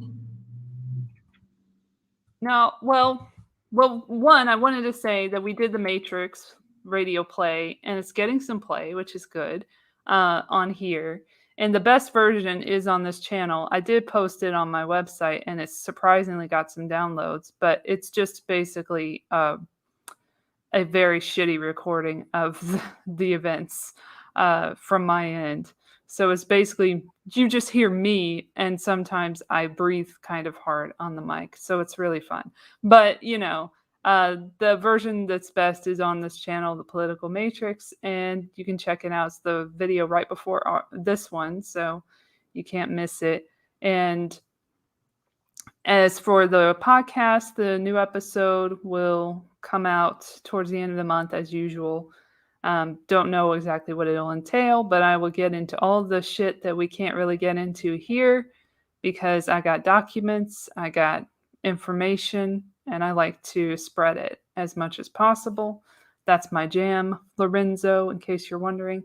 I am a researcher, so I really pride myself in doing as much research as possible for myself and for my sanity. And so I know that I'm not alone, and that the truth is out there, and we just have to find it and give it to other people so that they know that they're not alone. And that's what this whole place is all about, is being together and knowing the truth. And if you don't know the truth, we'll tell you the truth with documents to back it up, because you have to source everything nowadays. And you can't just say anything, which is great in one way and also annoying in another. But thank you so much for joining us, new people. We love you. We love everybody. Shout out to everyone. Signs, Misha, Kelly, who's not with us for much longer, and neither is my voice. And SD, love you guys. And thanks for watching and listening, and stay tuned for more. And I like this one here. SD says, wish I would have gotten here earlier. I always learn. Thank you, panel and chat. Yeah, that's kind of my fault, because with all this running around trying to get my test, I ended up getting here late, and I'll throw my girl under the bus just a little bit. She normally runs out and grabs something to eat before before I start the show, so I have enough time to put descriptions in and put together the little GIF or thumbnail or whatever, trying to detail everything, and so I was just way behind today, and so I had to start later than I planned, but able to get it done. Since I didn't even know my Chiefs were playing today, they won, so that's good. I'll probably skim through it tonight, and so that leaves me open to live stream tomorrow, which I will be live streaming tomorrow. I will try to make sure to give enough for notice if I'm not sleeping. I got to get up at, let's see what it is, almost midnight here. I got to get up at about 3 in the morning, so 6 a.m. your time, Chris and E, to go stand in line and try to get COVID tested so that hopefully I can go to work next week. So that's what they want for everyone. Yeah, that's what they're pushing out here in California, that you got to get tested every single week. And in schools too, they're really pushing it for children, which is really ridiculous. But at least at schools, they got somebody that's literally testing them, and it's not coming out of their pocket. If I had to get tested and didn't come out of my pocket, I wouldn't really care nearly as much. But I literally got to get online and call around, look for this place, look for that place. I was on the phone with Fuzz earlier today, talking to him while I was doing some of this riding around, and no shit, I get there and like, nope, all our walk-ins are done for today. So on to the next place, call here, call there, and all of them shut down like around 3 o'clock, for the most part, or 4 o'clock. So I only had like 2 options when it got later in the day. Some of you guys know I tried to observe a Friday to Saturday Sabbath. If it's not in it, even though I don't believe that's the actual Sabbath, I do it ceremonially because I'm not able to keep the lunar Sabbath, because it changes and it's often different days. But that affects me not being able to do as much stuff, especially if it has to do with buying or selling. But I guess I'm gonna have to break that to well, I guess it's not buying or selling because it's free, but that's something that I'm gonna have to do every single week now. And my employer is not providing somebody there at the door to do it for us. So it's that battle of and the other day when I did it, I had to pay $69 and stand in line for about an hour and a half, and I was the last person to get in. And even though a bunch of people had appointments, they sent them all home. So even if you have an appointment, it's not guaranteed that you're going to get your test. So that's just the shit I got to deal with. Yeah, I refuse to believe that you have to wake up tomorrow, Sunday at 3 a.m. just because you have to get tested. Yeah, that's the reality I'm dealing with. That is the reality I'm dealing with, especially out here in California. That's the dystopia that we're in, that we've elected to be in, that many of us have cheered on and, Yeah, and what happened out here in California is, as soon as Gavin Newsom was getting recalled, somehow the worst of the worst possible Republicans managed to go to the front of the pack, who had no chance of beating him. He decided to pass out some checks right before, we're going to calm down on all the restrictions. And then the moment that he passed the recall, threw out a whole shitload of new restrictions on everybody in California. So and the LA City Council, shout out to their motherfucking asses for implementing the vaccine mandates and the Safe Pass, which is not a Safe Pass. It's ironic. And there are restaurants down the street from me who are doing exactly what they want, but it's only 3 of them. So I feel really good that some people are saying fuck that shit. Yeah, everybody says that, California's blue, blue, blue. It's a Nancy Pelosi blue. It's that kind of blue out here. It's a bruise blue. Yeah, we're bruised. So it's not the Bernie Sanders blue, which you would think. I mean, even though there are a lot of people out here like that, they have no power in anything. So, or they'll turn on you like somebody in the LA City Council did. So Well, they're not. They're all fake. They're all Nancy Pelosi Democrats in my mind. Yeah, they fake their way into the election and then they fuck you over, just like every politician. Chris, got anything to add before we get out of here?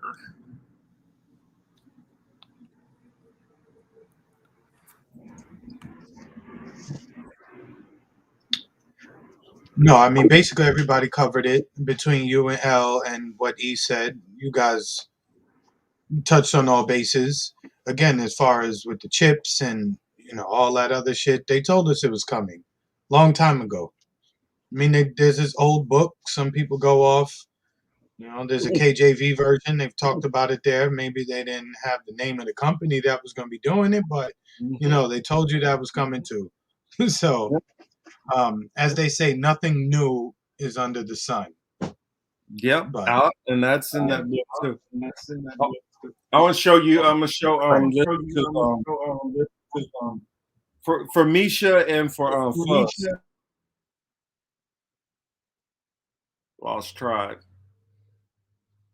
So just wanted to throw that out there. But this has been the Political Matrix here with my good colleagues, friends, brethren, and sisters. And like Atra said earlier, make sure you guys get up nice and early, get to that Nigerian service, whichever Nigerian service is near you. Make sure to make it on time. Make sure there's no change in your pocket because Pastor don't like no change. But this has been the Political Matrix here with Cy Lawson, Emmanuel the Blue Maverick, L the Ghost Whisperer in the Machine, and yours truly, Marcus Young Morpheus Cage. You all have a great evening, weekend, night, morning, and we'll talk to you guys later. Have a good one. Night, guys.